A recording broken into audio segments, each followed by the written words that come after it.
with all the operations, 2611 operations. This is what you call them, political forces? And whom do you call political forces, sir? Her Majesty, who goes and signs a secret MOU with China, you call that political forces? At the same time that the Jamaat-e-Islami of Pakistan signed an MOU with the Communist Party of China, this empress signed that MOU. Her son quietly went during the Dokram crisis into the Chinese embassy. Nobody is asked. Even the judiciary hasn't.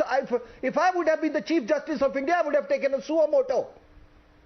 What did he talk? What are the contents of the MOU? You call them political forces? Tell me, do you call them political forces? So and Singh knows more than the Chief Justice of India. Nonsense. You know that 4 years, 5 years. अरे भाई 5 साल में तो short service बहुत दिन से चल रहा है. वो नक्सलाइट बन गए. नक्सलाइट तो अब who spearheaded that tukde gang? The main leader of that tukde gang hasn't he switched parties? अब किसकी बात कर रहे हैं? They you think can be well-wishers of our armed forces? No, it is a bit shocking. Let me bring in. गुंडा नहीं बोलेगा उसके. That is how that man has been brought up from the gutters. Let me ask Dr. Shashi Panja. Dr. Shashi Panja, not a very difficult question. Sorry to come to you a little late. 1 minute. 1 second, Colonel. 1 minute, sir. What? 1 minute, sir. 1 minute. Don't smile. Don't smile. I don't like that smile. I'm talking very serious. Don't smile. I ask you a question. You say that in 4 years you can't train a soldier. He doesn't become and he'll join RSS and whatever it is, or whatever he becomes. How much time it takes? How much time does it take for the children of politicians to become politicians? Can you tell me? Well. And at what age does he aspire to become the chief minister or the prime minister of the country? Jawab denge aap iska? Well, it is very sad. It is very sad. Dr. Panja, let me come in 1 minute. Let me come in now. Colonel Saab, 1 second. Let me come in. 1 minute. You are trying to censor him. You are trying to censor him, but that is calls him HDK. HDK's father was the prime minister of this country. Well, that's what I was saying. In English. Sir, that is what I was saying, Colonel Saab. That's what I was saying, that none of these people who are making these statements today are people who don't know the contribution of our armed forces. And I want to bring in Dr. Panja. She's been very patient. 1 minute, sir. Dr. Panja, I want to talk to you about this. Look, you can call the BJP what you want to. You can rubbish the RSS. You can say what you want against them. But why? Why insinuate that the armed forces, the people who are going to join them even for a period of 4 years, will be so without character that they will barter their training because some person will offer them something? Dr. Panja, is that right? I'm asking you tonight.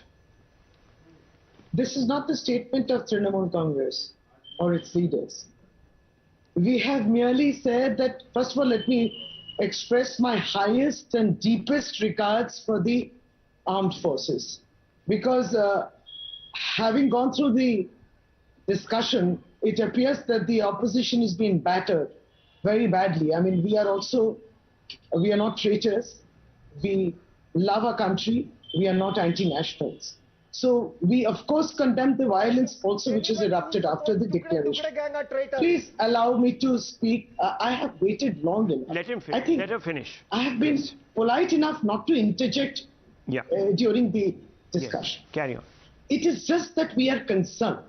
And we are just saying that we have heard that it took almost about 1.5 years of consultation, internal consultation. So is it very wrong if we say that why was this introduced without consultation with the opposition or various other parties? That's a valid point. Is it wrong to ask? Nothing wrong with that. But how do you view, Dr. Panja, what these other leaders have said? And I want to ask you, because, you know, we are very concerned, Rahulji. The TMC has been a party that has shown itself to be independent of all the other rabble. So I want to ask you, Irfan Ansari says that these boys, when they come out of the army, will become supari killers.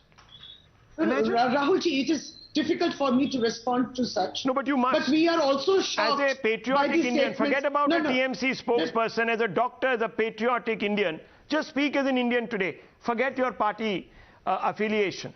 Do you think... No, of course, these are unwarranted statements. These are unwarranted statements. But, yeah, and on the same line, may I continue? I applaud you, Dr. Panja. I applaud you tonight. I really do. It takes courage to speak up, especially in a trying situation like this, when 40 others from other political parties will raise, fingers, etc., etc. So I salute you, Dr. Panja, for at least having some conviction. Can I have 10 seconds? Just 10 seconds. We are also shocked by the senseless... We are also actually shocked by the senseless remarks of the ministers themselves, who have said that after 4 years, that they will employ them as security guards in the BJP offices. Not done. Don't you think this is also a humiliation to the armed forces? Not done. Where the BJP has issued the BJP should respond. The BJP is here. Let the BJP respond. Shehzad Poonawala. Do you think those remarks that were made by your Kailash Vijayvargiya and some others, Kishan Reddy, are they in the right spirit? First of all, let me say this. No, answer the question. Don't go first or second or answer a specific question, like I asked Lokesh Jindal. Now, he made a fool of himself on national TV. You're much too wise. So please, simple, straight question. Do you think it was warranted? As far as the opportunities for Agniveers are concerned, those have been articulated by the various ministries and by the armed forces. We are asking about your BJP spokesman. Should they have? Should they have spoken in the way they spoke? Are they correct? Well, I would definitely say that on issues like these, when you don't have the full knowledge, one should refrain from speaking. But having said that, I would want to ask Dr. Shashi Panja. May I continue, please? Can I, Dr. Shashi Panja, just 10 seconds, just 10 seconds. Dr. Shashi Panja, once somebody said that Pulwama took place because Lok Sabha elections were around the corner and therefore this was done so that we could go to war. What do you make of that statement? Do you think it's an anti-national statement? We are very concerned because Pulwama should not have taken place. So you think that it was done because Lok Sabha elections were around the corner? It's the intelligence failure of the government of India. So and you have not admitted that. Pakistan is not to blame. So Pakistan is not to blame. What? The opposition will not take the blame for the failures of the central government. So the opposition will not take the blame for your failures. Pulwama was a terror attack. It was an attack on the BJP. No. You are refraining from calling Pulwama Pakistan's terror attack. This is the reality. Aspirations of the youth. This is the reality. You have not understood the aspirations of the youth. It took us 10 seconds and today you are comparing this with the Manrega scheme. It's most unfortunate. She won't even come out and say Pulwama was a Pakistan plot. You cannot compare. She won't even say Pakistan was a Pulwama was a Pakistan plot. Army she will not even have the gumption to say Pulwama was a Pakistan plot. And they can't say we stand for Sena. She was in government when Uvaruti was hanging. She was in government when NWM was hanging. She was in government when bulletproof jackets were given. She was in government when Rafale wasn't given. She was in government when Apaches were not brought. She was in government when CDS was not done. She was in government when the Indian armed forces were told that LAC पर infrastructure नहीं बनाना है. She was in government. You couldn't anticipate. Pakistan is not to blame. Okay, one second. Let's hold fire, please. Hold fire. No. I want to quickly. Let's get back to the. Rahulji, there's something wrong with this. No, Dr. Panja, one minute. The only thing wrong both of you. No, Mr. Poonawala, Dr. Panja. You choose to blame our security Okay, now 1 second. Both of you, please. Please, hold your horses. I wish to come to this. I wish, may I? Yes. 30 seconds, ma'am. 30 seconds. 1 minute, please. Yes or no? I'm going to run out of time otherwise. Please. I mean, none of them allow. No, don't please talk about the recruitment. Okay, look. Why don't you talk about the recruitment? Look, ma'am. Look, 1 minute. Dr. Panja, I just want to ask you. Why have they been cancelled? I just want to ask you one question. We are asking about all those vacancies. Am I there? Yeah, fair enough. Am I audible, please? Yes, you're audible. We can hear you. Just 1 second. I just need to step in here. We're running out of time. We're running out of time. Yes, you're audible. I just want to come in, stepping a little out of the frame. I want to bring in Dr. Ranganathan. Dr. Ranganathan, let's get to the point of discussion here. This is about questioning the integrity of the armed forces and the values that are imparted by the armed forces. That's what this is about, isn't it? Yes. No, absolutely, Rahul. And very briefly, even though, of course, I applaud Dr. Shashi Panja for saying what she had, and thank you for saying that. I do not want to waste my breath on criticizing or being critical of the Congress, because it really is condemnable what my good friend Lokesh Jindal was insinuating, talking of the mutiny in the Sikh regiment in the wake of 1984 on Operation Blue Star. That is totally condemnable, and his statement that by way of marriage there is an alliance between ex-army chief and ex-Pakistan army chief, that is totally condemnable. I never said that. But I don't want to do Allow that. me to say what I'm trying to say. Lokesh, please don't interrupt. I don't have enough time. I beg you, Lokesh, please don't do that. Sir, Lokesh, I did not interrupt you. You know, this is unfair. I've been waiting for 40 minutes. Everyone heard you. Sir, everyone heard you. Rahul, did he not say this? What was this marriage alliance he was talking about? Interrupt me in between, and you simply interpret whatever I was trying to say in your own manner. You said exactly what you said. What was the marriage no one interpreted it. You said why did Sikhs end up from the army joining Khalistan movement? It was shameful. It was not right. Yes. It was not something that is expected of a mainstream Congress national spokesperson. No, let me tell you. But Rahul, I myself has been an army aspirant. Due to eyesight, I could not join it. But I Sir, you don't have foresight. Your problem is foresight, not eyesight. It's foresight, not eyesight. Let me tell you, your eyesight would have been 20/20. Your foresight was very. No. Let me tell you. Please do not question my. Dr. Ranganathan, very quickly. Look, I don't want to get into this scrap. Please, I'm done with it. Dr. Ranganathan, make your point. I need to move on. Yes, as citizens, I think all of us should criticize the ruling dispensation. And here I want to ask very simple question to my good friend Shehzad, my brother Shehzad. 2 points very quickly. Number one, as I've already said, the BJP had no reason to not only trumpet this scheme but take credit for it. The army, the armed forces should have come up, launched exclusively the scheme, answered everything here. Because I'll tell you what has happened now. The brochure that was supplied to everyone on the day of the launch of Agniveer did not have these 7 points that the government is now saying was already there and deliberated during the 1.5 years. You look at the brochure. These 7 SOPs are missing.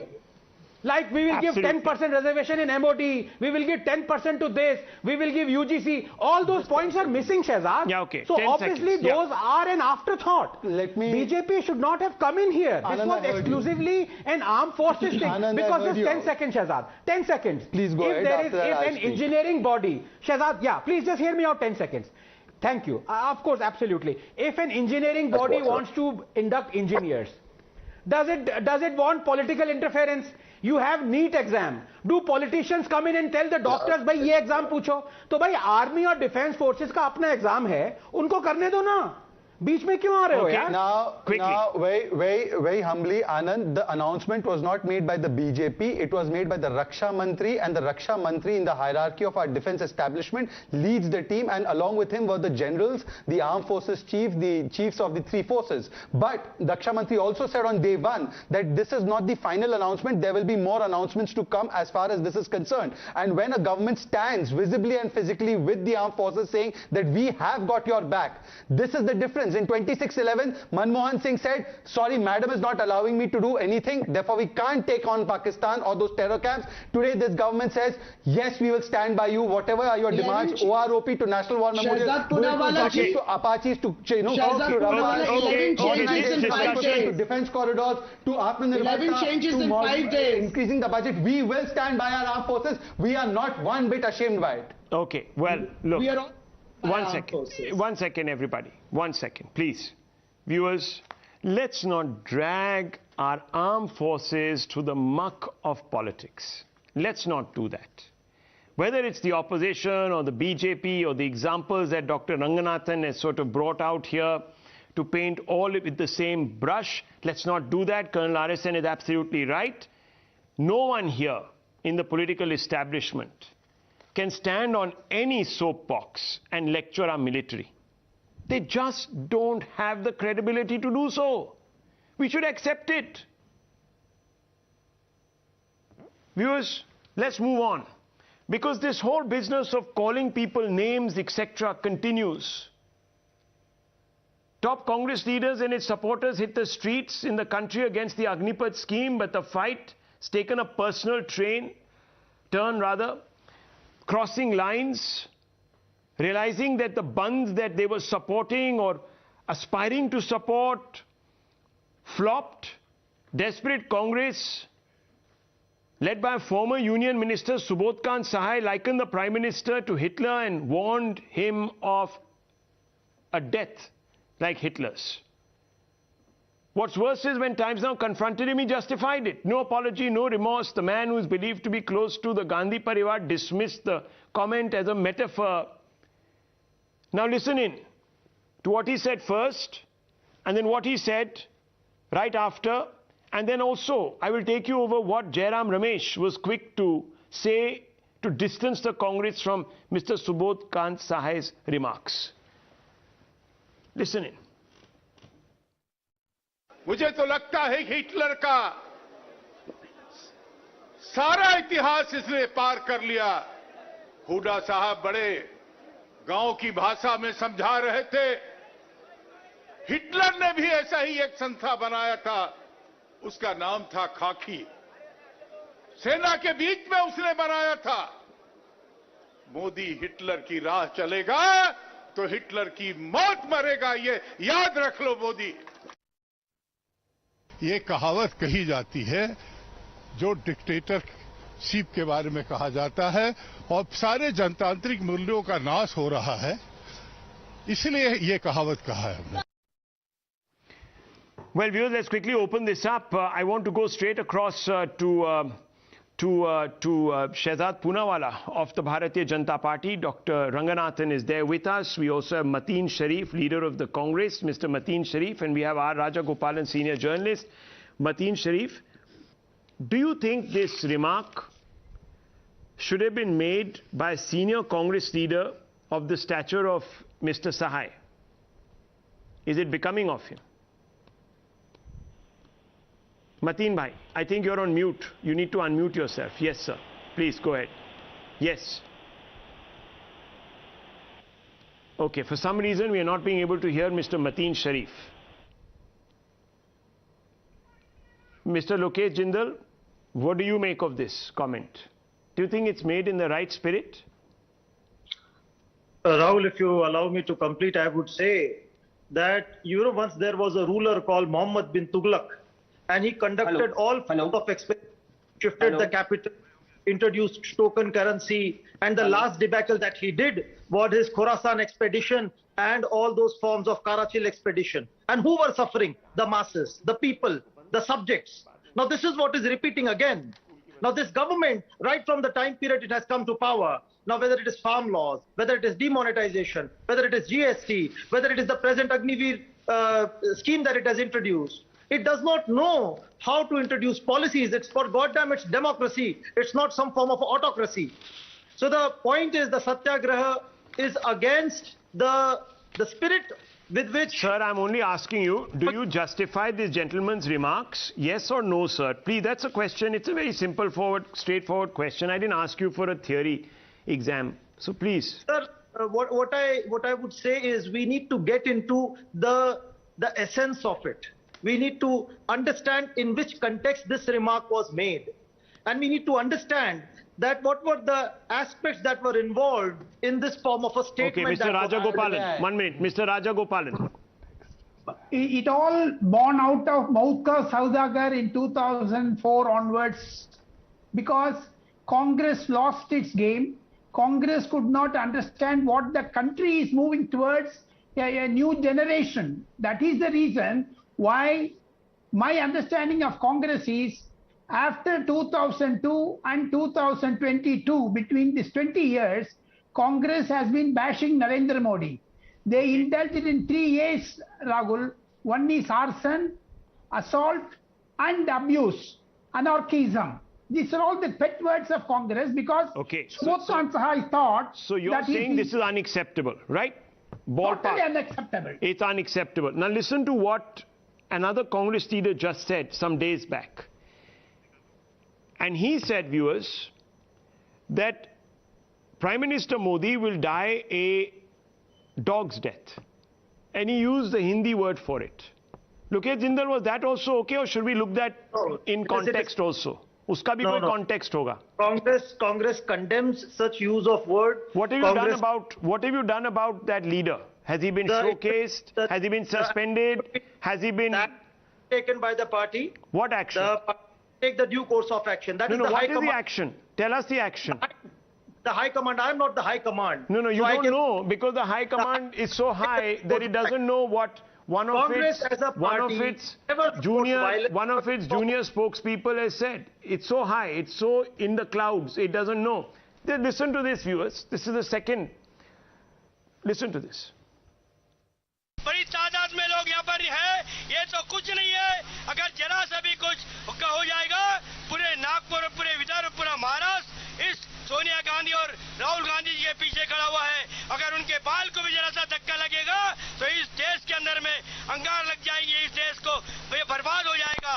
यही मेरा कहना है कि नरेंद्र मोदी, तुमको लोगों ने देश को विकास करने के लिए दिया है. अबे तुम बोलते हो कि 70 साल में कांग्रेस ने क्या किया?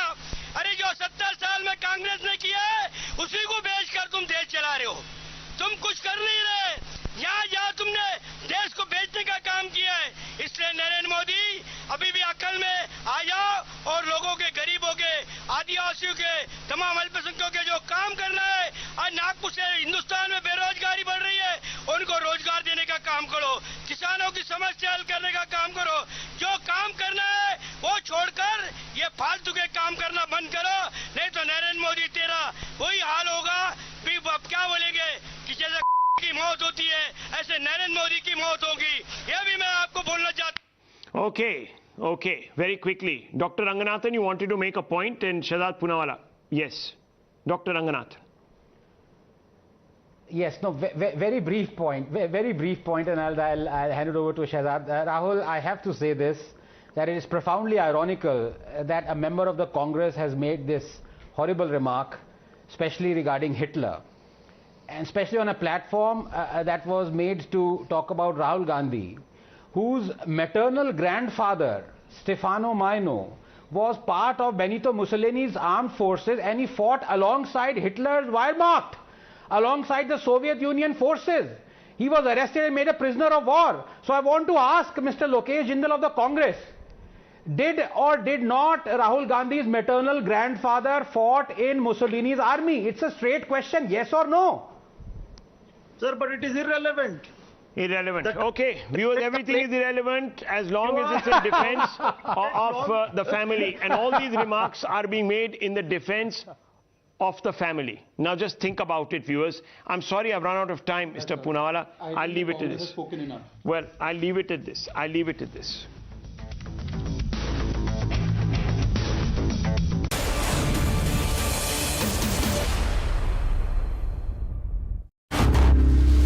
Times now. Action begins here.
Times Now. Action begins here. You use the word empathy. Many people will think, sir, that you're paying lip service to the term. Yes. Empathy is acknowledging that a genocide happened. Right, that's your opinion. Let me finish. That's your opinion. Let me finish, sir. Why aren't you letting me finish? I'm not here to satisfy you. What have we set off? Opinion. I can't ask you a question. You finish because you turn everything around. I'm sorry. I'm not. You use these words. Listen, this is my last warning. If you don't want a conversation, I walk out. If you don't want a conversation, I walk out. Simple. But Mr. Khurshid, if you're not going to allow me to frame the questions on the words that you yourself have used, then how can we have a conversation? I don't understand what ruls these are. No. Anyhow, Can I ask me the question? Please understand.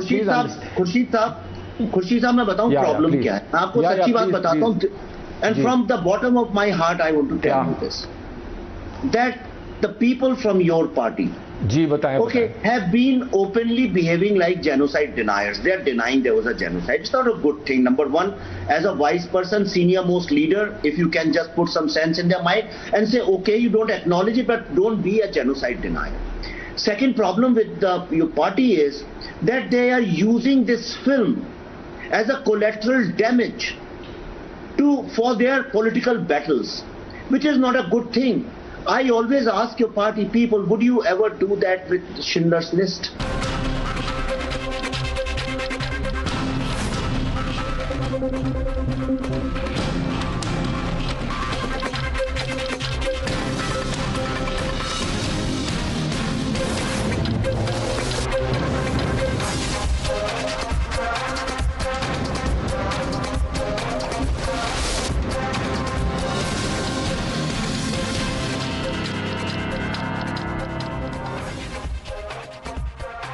Good evening, ladies and gentlemen. It was on last Wednesday when the country first heard about the AgniPath program, a 4-year stint in the armed forces, an opportunity to serve your nation and also an opportunity to pursue your career at the end of those 4 years. The blowback has been immense since then. Widespread protests, violence and arson was witnessed across the country, especially in Bihar. The opposition has been adamant on a rollback of the scheme. The Congress party even hit the streets in protest here in the national capital. But the opposition seems to have forgotten the issue at hand. For them, this seemed to be just another issue to target the Prime Minister and the Modi government. What else would explain the comments that are outrightly insulting of your armed forces? Are men and women in uniform who don no political color, follow no ideology other than serving this country that is motherland to them and each one of us. And they've been dragged into this politics by the opposition. Listen in to the comments that are not only provocative but also slander our forces. देखो अग्निपथ ये तो 46,000 युवकों को वो क्या तैयार करके RSS में लाना चाहते हैं मुझे तो मालूम नहीं। कभी आपने सुना है क्या किसी देश में ऐसा हुआ है कि 4 साल ट्रेनिंग देना और छोड़ देना? यहाँ पर तो परमानेंट वैकेंसीज हैं। युवकों का जो आज हर जगह एजिटेटेड है तो उनको अलग निकालने के लिए उनका दिशा भटकाने के लिए ये काम कर रहे हैं।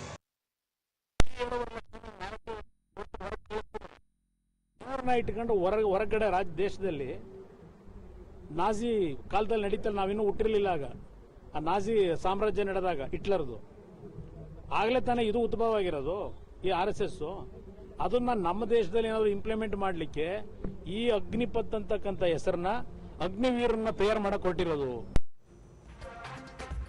Former Union Minister and a leader who's a close aide of the Gandhi Parivar went one step too far and likened the Prime Minister to Hitler and warned him of having a Hitler-like death. What's worse, it's when Times Now confronted him, he justified it. No apology, no remorse from Subodh Kant Sahai, who dismissed the comment as a metaphor. Listen in to Subodh Kant Sahai. मुझे तो लगता है कि Hitler का सारा इतिहास इसने पार कर लिया। हुडा साहब बड़े गांव की भाषा में समझा रहे थे, हिटलर ने भी ऐसा ही एक संस्था बनाया था, उसका नाम था खाकी। सेना के बीच में उसने बनाया था। मोदी हिटलर की राह चलेगा तो हिटलर की मौत मरेगा, ये याद रख लो मोदी। ये कहावत कही जाती है जो डिक्टेटरशिप के बारे में कहा जाता है, और सारे जनतांत्रिक मूल्यों का नाश हो रहा है, इसलिए ये कहावत कहा है हमने। Well, the Congress Party's communication department chief Jairam Ramesh has distanced himself and the party from this, but yet no action on anybody, not the one that took place last week or today. The Congress's track record as far as using vile language is not without stain. Right from Sonia Gandhi's Maut Ka Saudagar way back in 2007, her party has been taking cues to abuse the Prime Minister, as the BJP says. But the Saffron Party cannot absolve itself of all blame because two of their senior leaders have put them in a tight spot as well. From claiming that Agniveers will be employed as security guards at the BJP offices to saying that they will get jobs as mechanics and drivers, Kailash Vijayvargiya and others too are doing a disservice to India's armed forces. Now the provocations are only intensifying a day after the armed forces made it clear that there will be no rollback of the AgniPath scheme. It is the progressive reform that this country and our forces needed, and they've taken a clear stance since yesterday. And that very message was echoed by the Prime Minister as well. In 2 days, the Prime Minister has sent an unambiguous message that reforms are meant to put the country on the right track. He may not have spoken about the AgniPath scheme itself, but the context of his comments were not lost on anyone. Listen in. पिछले साल मुझे defence complex के लोकार्पण का भी अवसर मिला था। हमारे देश का दुर्भाग्य है कि बहुत सी अच्छी चीजें, अच्छे उद्देश्य से की गई चीजें, वो ऐसी राजनीति के रंग में फंस जाती हैं। कई फैसले, कई रिफॉर्म तात्कालिक रूप से अप्रिय लग सकते हैं, लेकिन समय के साथ उन रिफॉर्म का लाभ आज देश अनुभव करता है। आज हम देश के युवाओं से कह रहे हैं कि सरकार ने जो वर्ल्ड क्लास सुविधाएं बनाई हैं, इनमें अपने विजन को, अपने आइडिया को टेस्ट करें। केंद्र सरकार युवाओं को हर जरूरी प्लेटफॉर्म दे रही है। Both the centre and the armed forces have made multiple outreach attempts to douse this AgniPath fire. But the opposition is unconvinced and continues to provoke. Unfortunately, the opposition is spending all its muscle and mind space to attack the centre rather than actually talking about the facts as far as the criticism on the AgniPath program goes. And that, ladies and gentlemen, brings me to the legitimate question on the Newshour tonight. Is Rajniti eclipsing reform? That's the question, and that's the debate. Forces first forever. That's the hashtag and the debate coming up on the other side. You're watching the News Hour at 9. Debate number 1 on Times Now. Super Prime Time.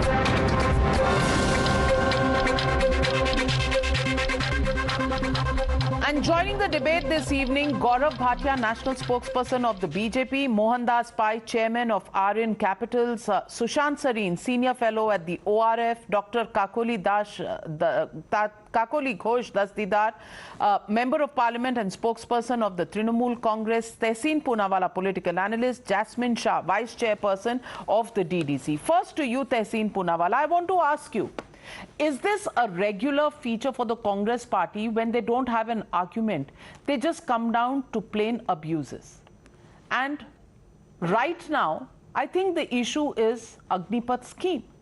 Why is the Congress? I mean, look at the tweet put out by the former Home Minister, Mr. P. Chidambaram. He's also said you know, that here are barbers in the making, here are drivers and guards, security guards in the making. Is that how you talk about our Agniveers, people who are going to serve the nation and be part of the Indian Army? Is that the reason why the Congress party's representative also called the army chief earlier Sadak Ka Gunda? And is that why the Congress party sought for proof of the surgical strikes and also wanted a proof of how many people were killed in the Balakot strikes? I want to ask you, the entire tri-services chiefs have come out and given details, yet the Congress wants to just use this opportunity to somehow politically score a brownie point and force a rollback. I want to ask you, is this something that's going to help this country? Namaskar, Navika ji. Namaskar to all my fellow panelists, and namaskar to all your viewers. To your question, I'll divide it into three parts, and let me begin with the last part. Should the Congress party or the opposition, the united opposition, ask for a rollback, and will it help the country? Yes, it will help the country. It will save our country. Because I say this with utmost responsibility and all responsibility at my command. The Honorable Prime Minister and the present Union government is perhaps in cahoots with enemies of our state to take our country down a track where it is going to destroy the sovereignty of our country. So rolling back the scheme is extremely important. The AgniPath scheme is a part to put our youngsters' future in the Agni and burn away their dreams. And there is no greater disappointment than your dreams getting burnt. I have three very specific questions for my friend Gaurav Bhatia ji from the BJP. If you can answer them very specifically, no if, no but. Gaurav ji, question number one. The Honorable Home Minister and the Honorable Defence Minister and various ministries of the Government of India have come out and said that there will be a reservation for our Agniveers from the AgniPath scheme. Gaurav ji, as you're aware that there already exists a reservation for people who have served in the armed forces. Therefore, my very specific question to you, sir, is this reservation above the reservation already given to our brave soldiers, or is it a new reservation? If this is a new reservation, does it exceed the 50% ceiling set by the Honorable Supreme Court? If it does not exceed the 50% ceiling, who are you going to withdraw from the reservation that already exists? Point number one. Point number two, Gaurav ji, which is again a very specific question.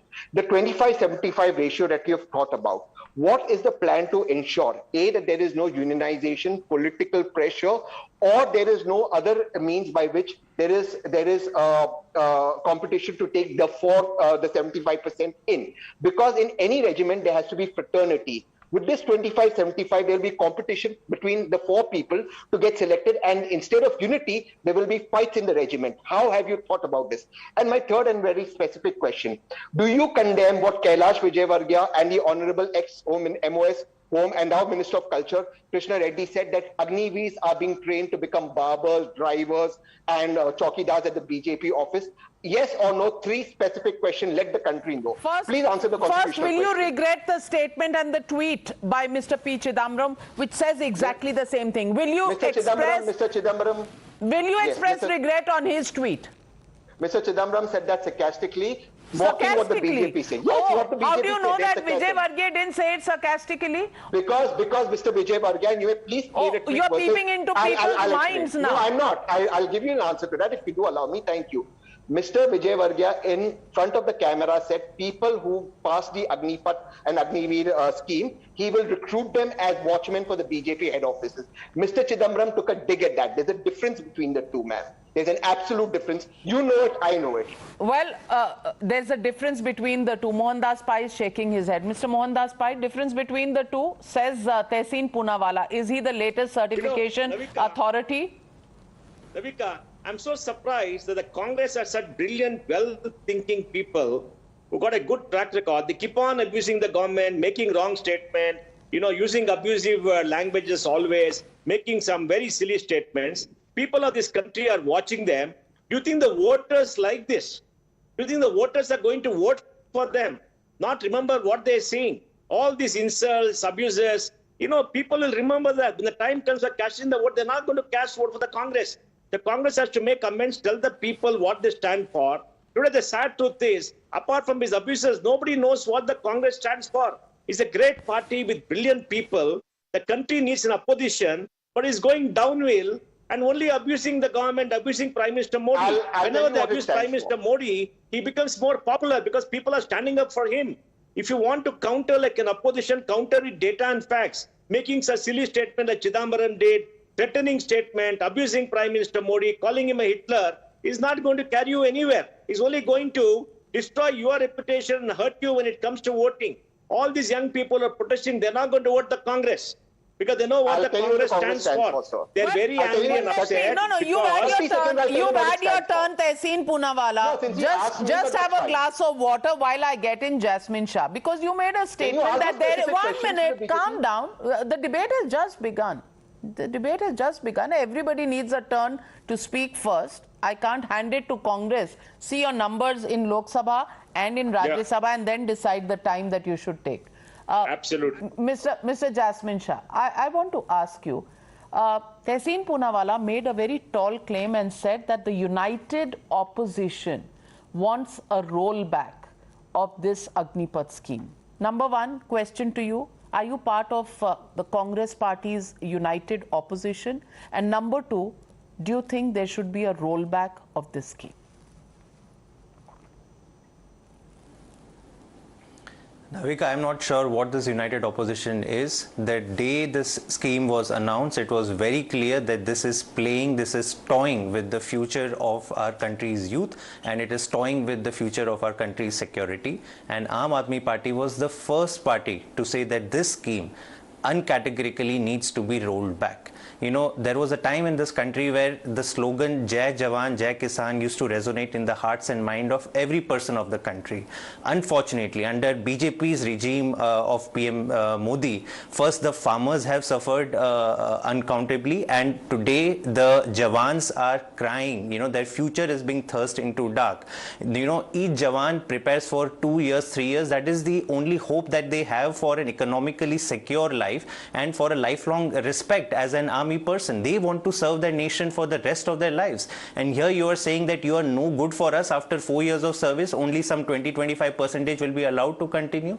What kind of nonsense it is? And you see the kind of protests that have erupted spontaneously in all parts of the country. Navika, it is clear that the youth of this nation have lost complete faith in whatever the BJP government is saying. And it is understandable, because from the day the scheme has been announced, BJP and PM Modi are talking at the youth. They are not trying to talk to the youth. You know, there is no conversation happening. There was no conversation that happened before this kind of a mega reform, which has not been happening for decades. And even today, there is no negotiation, no conversation happening. Every day they are giving dhamkis. You know, today what a BJP MLA in UP said, they said that every youth who is protesting against this scheme is a jihadi. Yesterday, the BJP General Secretary said that we will hire you as security guards. Is this one insult after the other? Are the youth going to sit down and just listen in? No, they will protest. It is their democratic right to protest. So absolutely no doubt this scheme needs to be rolled back. A conversation needs to be had with the youth of this country, bring them to the table, give them respect, earn their confidence, and then bring in reforms. Gaurav Bhatia. Gaurav Bhatia, have the communication lines snapped? That's the charge by the opposition.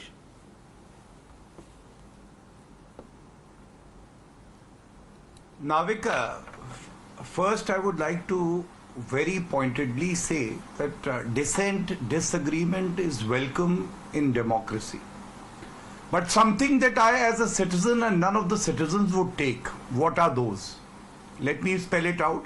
One, when you start casting aspersions on the integrity of our armed forces and you say that RSS will dictate terms, I take a strong objection to that, Navika, because I believe as a citizen, my armed forces will never ever compromise on the integrity of the country, be it the selection process or guarding the country. So the Congress party, their official spokesperson is not here, should apologize. Second, if you disagree with us on this program, I will highlight the advantages to the youth, to the country and to the army. I think a good debate would be that there is a rebuttal on merits, and Tehseen, who is a sympathizer of the Congress, gives me only 3 reasons why this scheme is deficient. Third, When the Youth Congress tweets, and I have that tweet, Navika, in my hand, and they say that we are protesting because ED is questioning Rahul Gandhi. Now this protest, which turns violent, takes a citizen's life, our public property and railway is burnt, abuses against the elected Prime Minister, comparing him to Hitler. Is this right, is what the nation is asking. And I will tell you, Narendra Modi ji has been taking historic decisions, because this is not about petty vote bank politics. One rank, one pension, National War Memorial, ensuring that the defense equipment is made in India, and now this again, AgniPath, is historic. But I would only like to remind the Congress that when the Jawans needed bulletproof jackets, they were busy buying VVIP choppers. Army chief was called Sadak Ka Gunda. And Rahul Gandhi, why not take action against people like Subodh Kant Sahai and many others who are calling our future Agniveers as Supari killers? Navika, do you think a youth who even serves in the armed forces for a day can ever take up arms against the country, can be a Supari killer? My heart says no. And that is why this strong, opposition to the comments that have been made so far. Kakoli Didi, 1 minute. Kakoli Didi, I want to ask you. There can be a scheme that is a reformist scheme which shakes the way the army has been functioning, and it brings up a new blueprint for change. And many people can have reservations, opposition, ideas, suggestions that come in. But do you think in a democracy we have to be so shrill as to make everything personal? Because nobody has come out and said that these are the changes that you want. These are the specific things that should be done to improve on the scheme. The entire criticism has gone down as, oh, they are so autocratic, oh, they are like Hitler. That kind of conversation that comes in. So I want to ask you, the fact that there are different countries that follow a similar model. They also have this 4-year tenure for people coming into the armed forces. The fact that the pension bill of the army is rising and something needs to be done. The fact that there are reforms that are required. We had similar opposition in 1991 when liberalization was being done. We had similar opposition when the telecom licenses were being given. Whenever there is a new idea, there's bound to be some opposition to it. But is this opposition really to improve upon the system that is being created, or is it only to take political brownie points at the government that's doing it? I agree completely with you when you say that there should have been some discussion. My question is, why wasn't there any discussion during the last parliament session? There has to be discussion. The opposition stands like a watchdog, might be less in number, but there are intelligent people, there are experienced people with whom this should have been discussed. I agree with you. Secondly, All India Trinamool Congress believes in peace, and we don't support this kind of vandalism. It is deplorable. But if you consider the state of the nation at the moment, the employment has gone down so drastically that the labor force participation over the last 2-3 years is less than 40%, which is much less than even Bangladesh. And that has happened in the regime of the present government. 25% of the youth in the age group of, say, 15-16 to 22, they don't have any scope of employment, they don't have any job. Now, there are certain people, certain youth, sections of the youth who undertake rigorous training in their home states, in their own vicinities, and they want to join the army. We respect the army because the army protects the nation. And like you said, that there are many countries who are having similar models.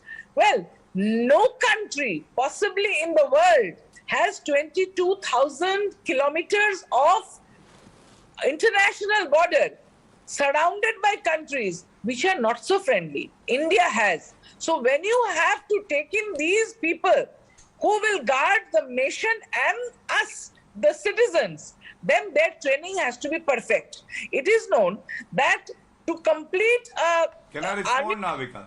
it takes 4 years. But here they are being trained for 6 months. So they're not getting proper training. And on the 4th year, they are left loose to become Darwans in the BJP office or become plumbers. So their training is incomplete, and this is being done too because of the economic state of the country. They will have no rank, they will have no pension. Just to avoid paying them proper money, and there is a crunch of finances. Government has taken this, which we don't support. We don't support this kind of training in which they lose their job after 4 years. Only 25% of them are going to be taken in, 75% are going to be left. All right, Gaurav Bhatia wants to rebut the charges made by you. Gaurav Bhatia, to you first before I get in Sushant Sareen. You know, ma'am, first of all, coming from a party spokesperson whose chief was afraid because there was a routine patrolling of our armed forces in the state of West Bengal, and she cried foul and she said there is a political coup that is being planned by the army. You know, please introspect and reflect. But your point on discussion, ma'am, everybody actually believes the army. There have been widespread consultation with all the army chiefs. And let me tell you, this was pending since 2000. There is a Kargil committee report and nobody implemented it earlier. Now it is being implemented. So you are not right there also on facts. And these are the numbers, ma'am, since you are very worried about employment. The unemployment rate in West Bengal, according to the latest number, is 5.8%. In UP, it is 3.1%. Uttarakhand, 2.9%. Gujarat 2.1 and Karnataka 4.3. And let me also now give you the number of the advantages that are there for the youth. First, they are serving the nation, the biggest advantage. Second, they will get a Seva Nidhi of 11 lakhs after they have completed their service of 4 years and 9 lakh as salary during the 4-year tenure. Third, 25% will be absorbed in the regular cadre. Fourth, if a person is 10th pass, he would get a 12th pass equivalent certificate after 4 years of service. 5, they have other career avenues in the Short Service Commission, IAS, IPS. And 10% reservation has also been now assured.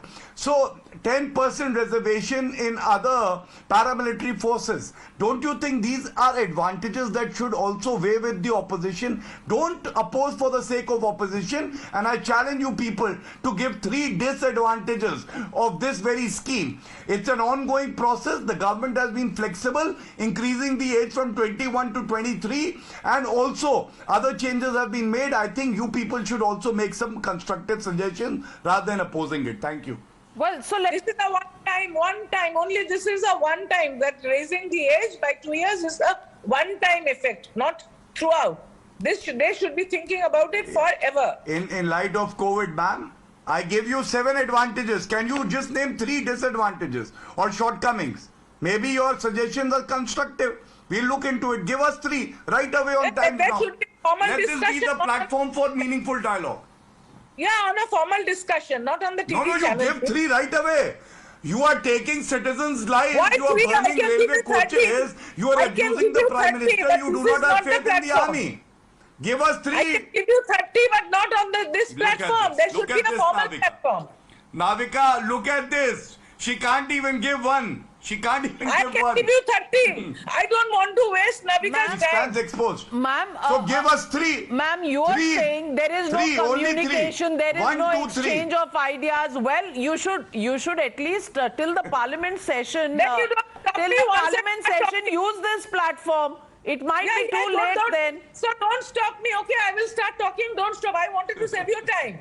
First, there are so many vacancies in all the 74 departments of the central government. Why isn't the government opening for recruitment in all those civil departments of the government? Why they are not taking all the 100%? Why they are taking only 25%? Now he's disturbing me. I wanted to give you 30 points. Now why the economic condition of the country is so that there is no rank? They don't want to pay the army men. They have no respect for the army men, and they don't want to pay the army men the proper fees. That is why the 11.47 lakhs that they are planning is going to be actually deducted from their salary every month over the period of 4 years and given it back to them. why this government is not having discussion regarding this before taking the decision of employing them. Why they are letting the people go off after 6 months of training. Proper training takes 4 years. Here they are training for only 6 months. And after the 4th year, the 25% youth who will be given this job will be only for 4 years. The 75% armed trained people are going to be on the roads. They are only going to be guarding the Bharatiya Janata Party offices. So this is not the way an army man is. If you have respect for the army man, valid points stated by Kakoli ji. I want to get in Sushant Sareen. I'm coming to you, Gaurav Bhatia. I'm coming to you. Sushant Sareen hasn't come in. He's also a defense expert. Let me get his questions in, and you can answer them both together. Please. Sushant Sareen, are all the fears, all the reservations of the opposition cited just now by Jasmine Shah, Tehseen as well as Kakoli Didi, are all of them justified?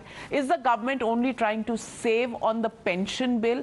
And will this 12 lakh, approximately 12 lakh Seva Nidhi be part of the salary which is taken out? Are there still some myths that are floating around regarding the AgniPath scheme?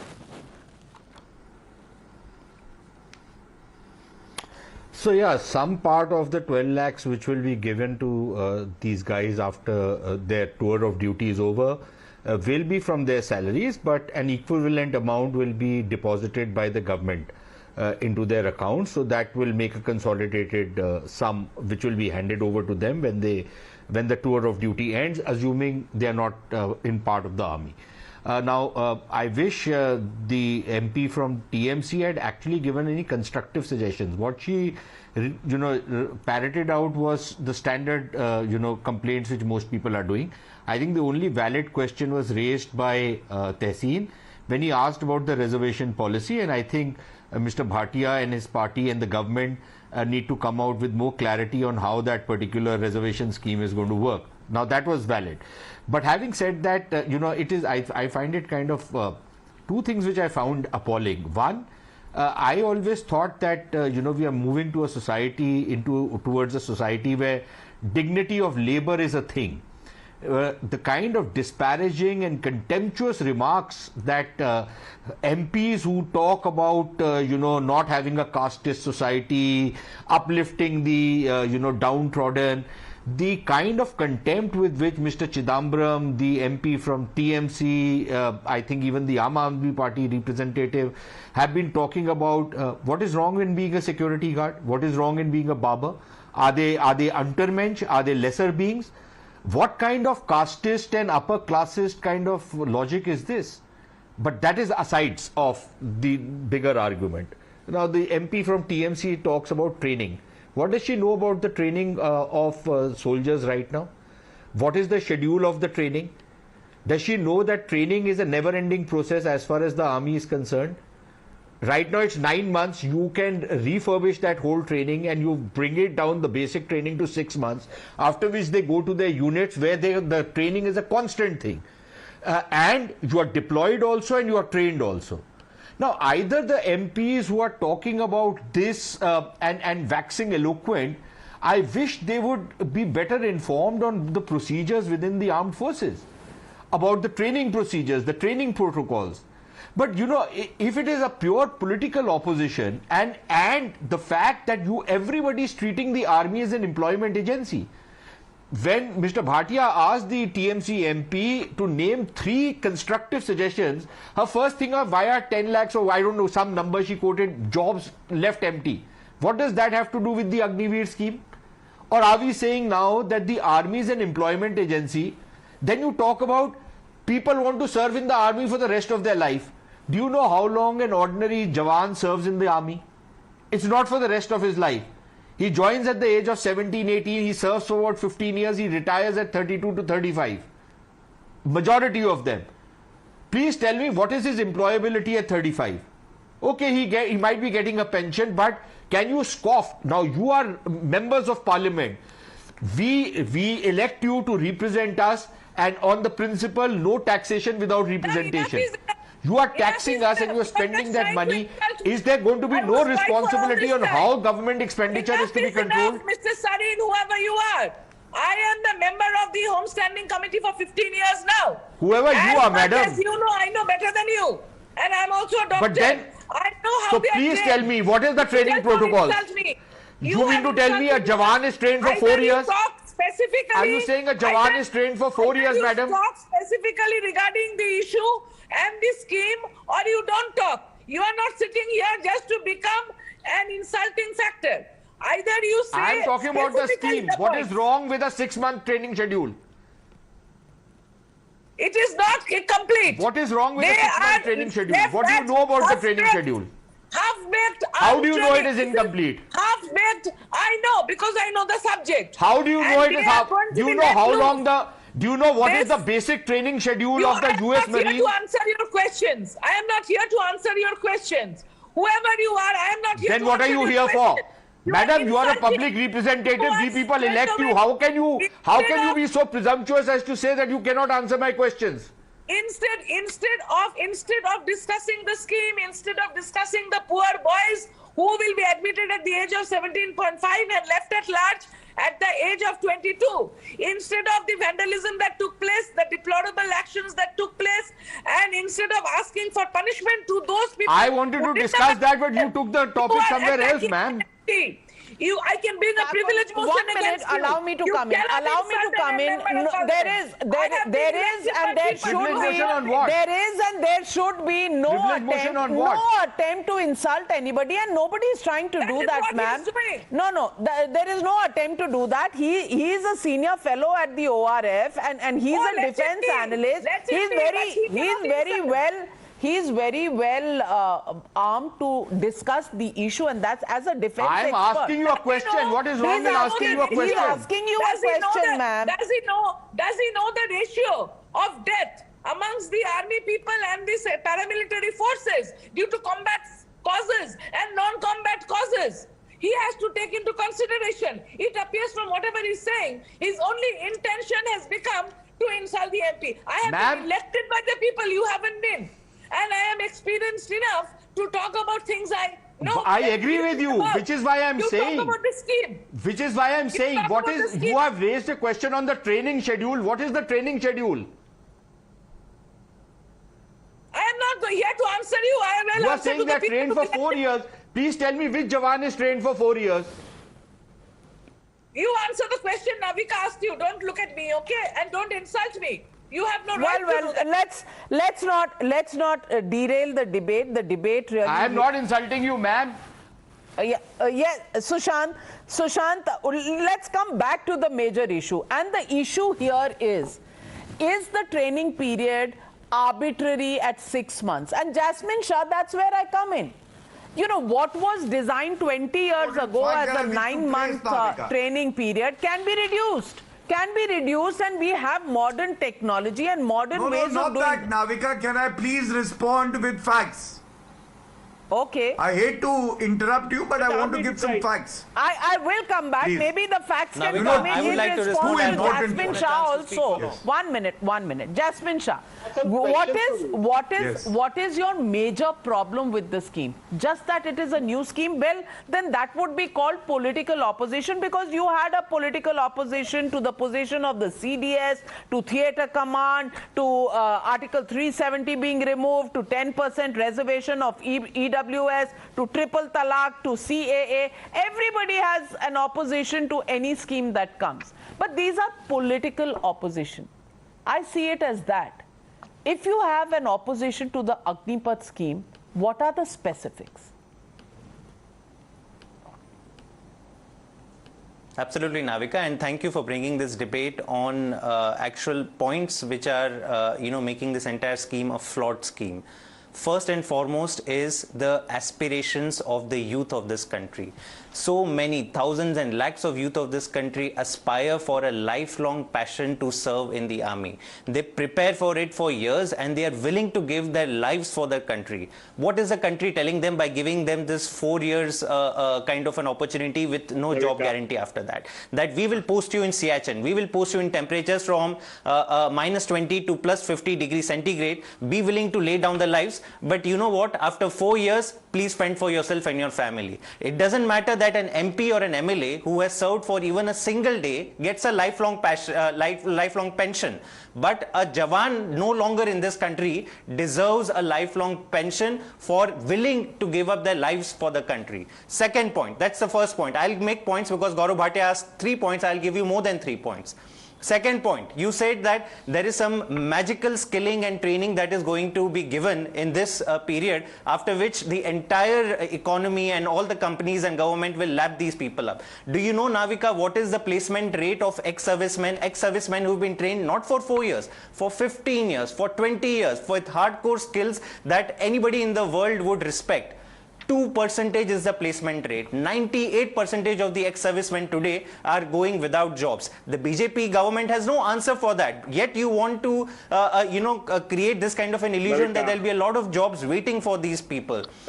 Number 3, you said that 10% of the positions in paramilitary are going to be opened up for them. You know what are the combined recruitments in paramilitary every year? 13,000, which means only 1,300 jobs are going to be reserved for 37,000 of these Agniveers who are going to be kicked out by the BJP government. Against 37,000 people, you have 1,300 jobs. And you are saying this is a job security. Directed to this is the lie. This is the lie that the youth of these people are seeing. Even I would like to come into the debate. I've been waiting. My friend, everybody can come in. I'd love everybody to come in. It's, that's why the debate is there. But Gaurav Bhatia has been asked 3 questions. Gaurav Bhatia, first respond to them. Yes. Yes. So let this segment of your debate be called a myth buster, because I'll be responding with some fact, legal knowledge at my command, best to my ability. Navika, they talk about training first, right? Training is inadequate. Let me give them the model which is followed globally. What is it? We are giving a training of 6 months. But in other countries like USA, there is a training of 8 to 10 weeks. In France, 12 weeks, and in UK, 14 weeks. All these models have been studied by experts and even by the senior ranking generals in the army and other forces. Second, they talk about reservation. My friend Tehseen, you must thank me for a free class on law. You know why? Because in the army and Agniveer, we don't have no reservation on the basis of caste and ST. So there cannot be 50% limit. You have to understand that. And second, there is a thing called vertical and horizontal reservation. He's asking when they come out. When they come out and they join CAPFs, what have you already exhausted the CAPF reservation levels? Will these people be able to fit in? That's the question he's asking. Thank you, Navika. Navika, I understood his question. You can again rewind and then see what he said. He said there is a cap of 50% reservation. So it would be in breach of that. And what I'm telling you, please pay attention, Navika. I'm telling you, in the armed forces, please be quiet. Please be quiet. I'm telling you. Please hear me out. All that I'm telling you is that Agniveers, this is a separately constituted class now, and therefore it would not be counted. And second, there is a thing called vertical reservation and horizontal reservation. So this is not vertical reservation that it is covered by the 50% cap. Please read that. My third response to them would be, when the TMC spokesperson was speaking, she said the government is not making any contribution. That is also not correct. Please, 50% of the contribution in the Seva Nidhi would be made by the government. So factually incorrect. And last but not the least, she says that if they are trained with weapons, they will come out and they would be menace to society. Any youth who is served in the armed forces even for a day can lay down his life, but will never jeopardize the security of the citizens or the country. This is the kind of faith the Bharatiya Janata Party has in all soldiers and future Agniveers. Well, let me get in. I'm coming to you, Tehseen. Mohandas Pai has been raising his hand for a long time. He hasn't come in. Just 1 minute. Mohandas Pai, India is the youngest country with the average age of 29, but our army's age is 32. US Army average age 27, Russian Army average age 25, German Army 22. The fact is that these reforms are required. The fact is that global models have to be studied. And on the financial side, we have a defense budget of 5.25 lakh crores. Pensions alone take away almost 2 to 2.5. Regular expenditure and pensions take away about 3 lakh crores out of this defense budget. Modernization is left with 1 lakh crores. We have to do something. Navika, let me say this. This scheme is designed by the armed forces. They know better. They have to fight and defend the country. They are the experts. None of us on this debate are experts in what the armed forces want. They want this, so let us respect their needs and let us make sure they get what they want. They want a young fighting force. They believe this is what is required, and I think we should accept that. None of the people here are experts. None of them are going to fight for the country. None of them are going to Siachen. They're only going to come on your TV show and scream and dance and do whatever they do. Point number two, everybody in this country wants to join the army and fight and lay down their life for this country. All of us are patriots. But the vacancies in the army are very few. Everybody cannot get an opportunity. Let us accept that. The army is not the major employer in this country. They're a small employer. They have a minimum number of people they take. Right now they're saying we have a quota of only 46,000. In this country, 1.5 crore people come into the job market every year. 1 crore get jobs. It is documented. This is a very small number. Now, the question arises, there are some structural issues which have to be decided. First, there is the pipeline issue. People have been preparing for 2 years. They have not got into the army. Don't change the rule. Take care of these people for 2 years and make sure that their aspirations are met. That is the lacuna that has to be done. Second, go from 75% into the army to 50%, 25%. Don't go into 25% in the first year itself, because you have to prove to everybody that you're able to place the 25% in other sectors. Third, give everybody who finishes 4 years a scholarship to get a college degree in any college of the choice across India, like the US Army did after the Second World War in the GI Bill, so they can get a higher education. When they join at 17, they're not going to get a higher education. After these 4 years, let them get a higher education. Fourth, have a stipend for 1 year in case they go for a job, because the private sector is not going to pay 35,000 for a 21-year-old. They may pay 20,000. So for 1 year, give them a stipend of 10,000 rupees. Join with the private sector to tell them, you take them for 1 year, we'll pay 10,000, you pay a salary, train them, and after that you decide. So have a scheme whereby there's an easy way out for people. Very constructive suggestions coming in from Mohandas Pai, and that, Tehseen Poonawalla, is the whole point. That's the point that is lacking in the political criticism that comes in. Without specific recommendations, it is Hitler ki maut, and that doesn't really solve anybody's purpose. I'm grateful you finally again gave me an opportunity, and I'm going to be very brief, and I'm grateful that this segment is called Mythbusters, because number one, let's burst the first myth. The defense of the BJP spokesperson on your show is the pension bill, as was of Mohandas Pai ji. Let me tell your viewers that the pension bill, out of the total pension for the Ministry of Defense, 47.8% of the pension goes to civilians in the Ministry of Defense. Removed from the budget, your pension will anyways come down. Number two, I absolutely agree with Sushant Sareen ji that look, the army is not a recruitment scheme. Completely agree. But it is Mohandas Pai and the BJP who's been talking about recruitment. Therefore, I'm forced to put out these numbers. You know, Navika ji, and you have an honorable member of parliament here. For the last 2.5 years, there's been no recruitment in the army, and there are over 2 lakh vacancies in the army. 2 lakh vacancies. This number is also brought down by the Modi government. Why aren't you first filling up those recruitment? You are not doing it simply because you are playing with the, please may I finish, with the future of our youth. And the third, where I want to bust the myth that Gaurav Bhatia ji said, whether it is a horizontal reservation, whether it's a vertical reservation, or whether it's a diagonal reservation, as Mr. Modi likes to do, the fact of the matter is the Supreme Court has put a 50% cap. You are not answering the viewers. This reservation that you're speaking about, which the honorable MP also spoke about, does it cross the 50% quota? If yes, how is it constitutionally possible? If no, which caste loses out on? Please be specific. Don't go here, there. Don't twist my words, sir. Gaurav Bhatia. I will be very specific. Yes. First of all, Tehseen asked me questions and I did answer them, and it would be nice. He is heavily into litigation also. He can consult some senior advocates. There is no reservation in the armed forces and in the paramilitary forces. And what kind of reservation am I talking about? SC, ST, which is prohibited by the Supreme Court, cannot be above 50%. But they can be quotas, they can be reservation for people who have sacrificed their life for the country, and their wards and their children can get reservation. And similarly, for Agniveers also there will be reservation. Second, you are lying when you say that there has been no reservation in the last 2 years. Why can you not accept that this was the COVID period? The numbers that I will give you, Tehseen, should open your eyes. These are the relative numbers. 2013, there were 48,356 people who were recruited in the armed forces. 2019-20, before the COVID period, it went up to 78,621. 60% increase. In pension budget, now it is 1.96 lakh crore. Earlier during the UPA, it was 44,000 crore. So almost 4 times.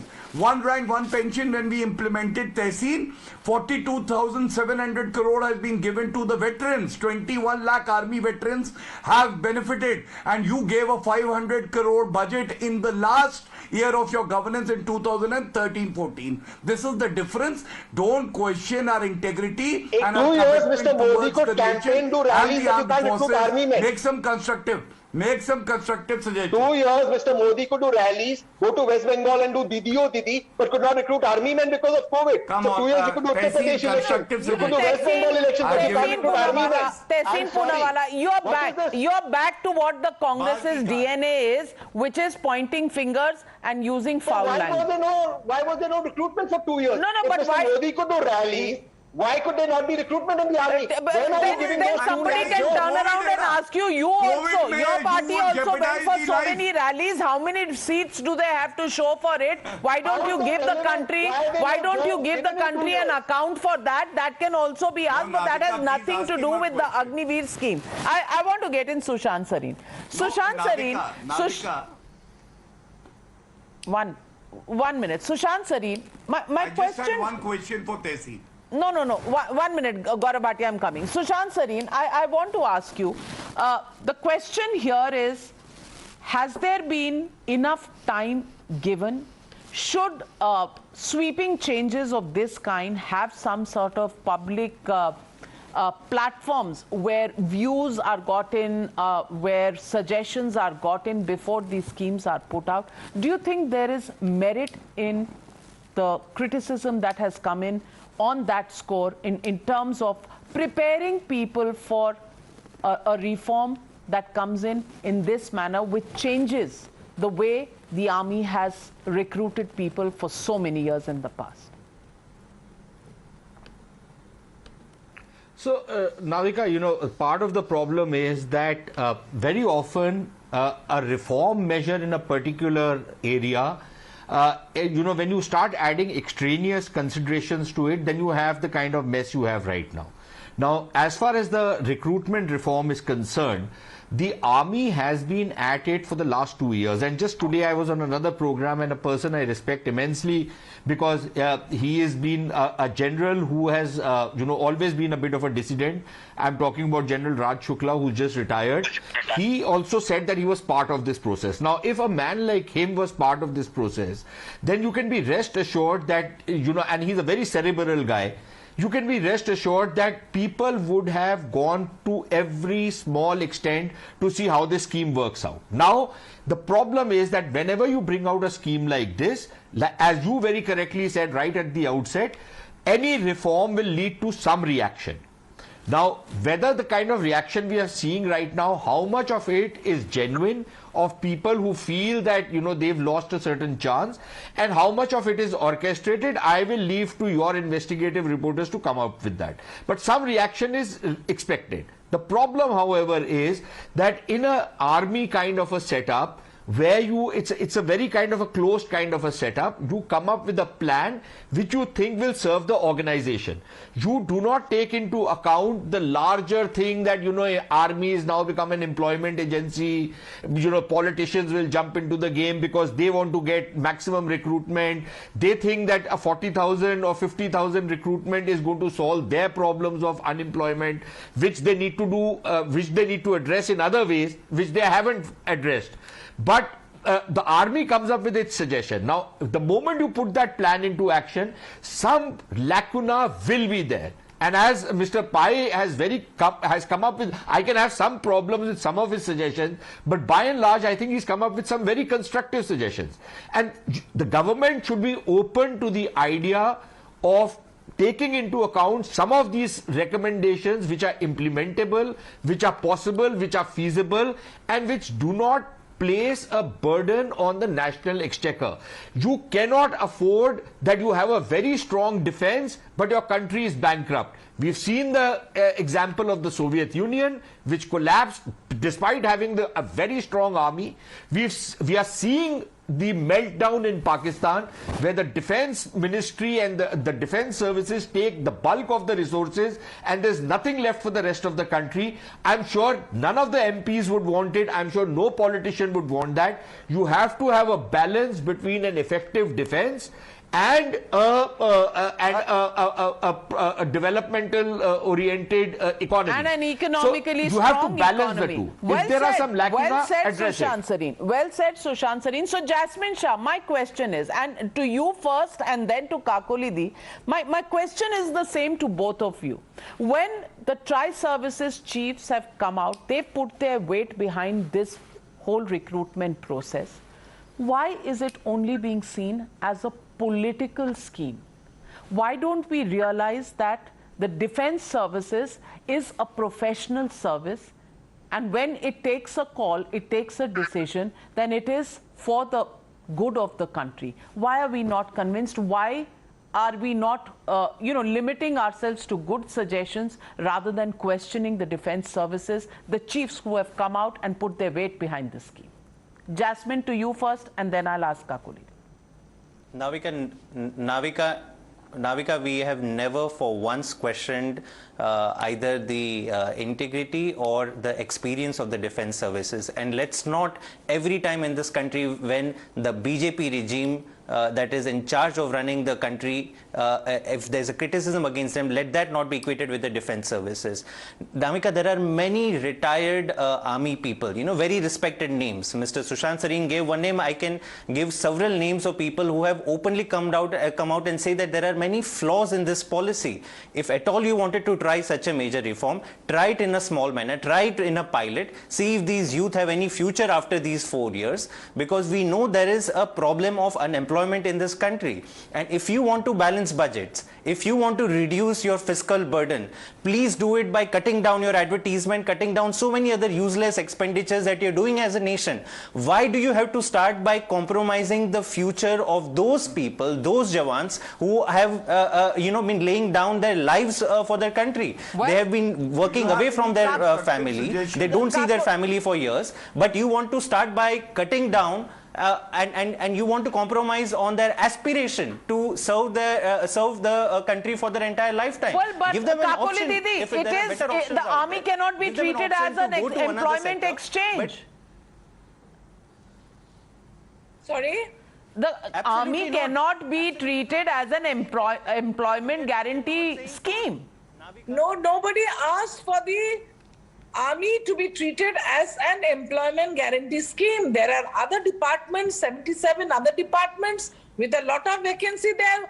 The question is why the central government is not opening up for these. But I will just bring a parallel example. We respect the army. They are protecting us and the country, the nation, in times of strife and in peace. But let me give another small example. The national eligibility test for aspiring specialist doctors in the country was changed, when the doctors also do a lot of service for the society. When the NET test was changed, then it was brought to the parliament and discussion taken, pros and cons discussed, and then it was brought about. So why wasn't this discussed? We have respect for the army chief, the navy chief, and the air force. All right. I'm running out of time. I'm running out of time. 30 seconds to Gaurav Bhatia. Yeah, Navika, two quick rebuttals. First of all, it's not as if when their youth will complete their 4 years of service, they cannot prepare and sit for the short service commission. The upper age limit is far more. And second, about consultation, 22 defense committee meetings took place. Rahul Gandhi did not even attend, even one of them. So, you know, they don't come for consultation when parliamentary committee is meeting. Then they come on TV channels to say consultation hasn't taken place. Well, there is clearly communication that needs to be done. Consensus, has it become an idea of the past? Is it only going to be part of historical parliamentary consultations? Is consensus, is consultation at the moment something that's completely out of fashion? But on the other hand, for those who are raising questions, is this language the manner in which they want to do service to the youth of this country? Only by making the criticism, by calling names to the Prime Minister? It's something all of us need to think about. Is this the level of public discourse? Well, that's what the opposition also needs to introspect on. Thank you very much, ladies and gentlemen, for joining me on this very, very constructive debate that we've had today. Good night, and I'll see you tomorrow. Be safe.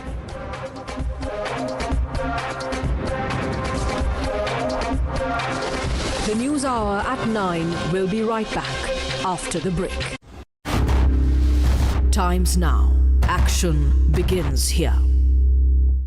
When I see young Rahul Gandhi to go and stand with the Naxal supporting students, Tukde gang, give them ideological, emotional support, to stand with all those, sir, please trust me, there are pictures, there are photographs. He went there, he went to JNU, supported them. Rahul Gandhi is always found standing with the enemies of India.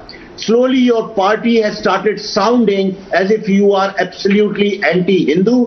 And when I came to UK, people feel your party is now becoming anti-India. Please don't give me any explanation. Sir, I'm requesting it. Don't give me any answer. Just pass on this message to the great grandson of the great Kashmiri Pandit Shri Jawaharlal Nehru, so that he understands that he should not stand with anybody who picks up guns, violence and terrorizes a community which is a minority in Kashmir. Thank you. I have to go, Rahul. Please excuse me. Well, I'm not going to come in anyone's way. I'll close this debate. We leave it at that. You go. See, you heard. You said something. I have to. You're watching the News Hour at 9.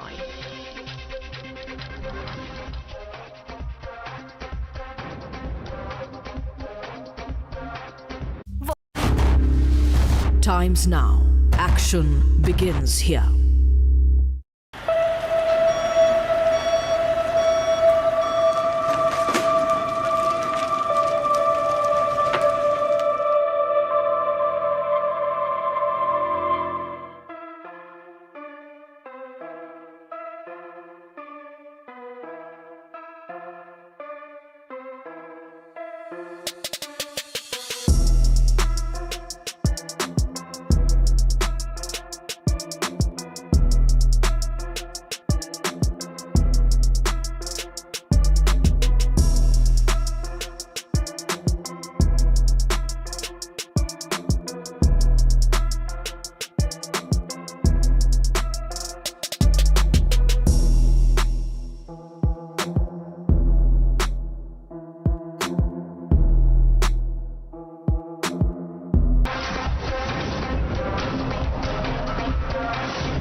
Good evening and welcome. You're watching the News Hour Agenda, India's most loved primetime show at 10.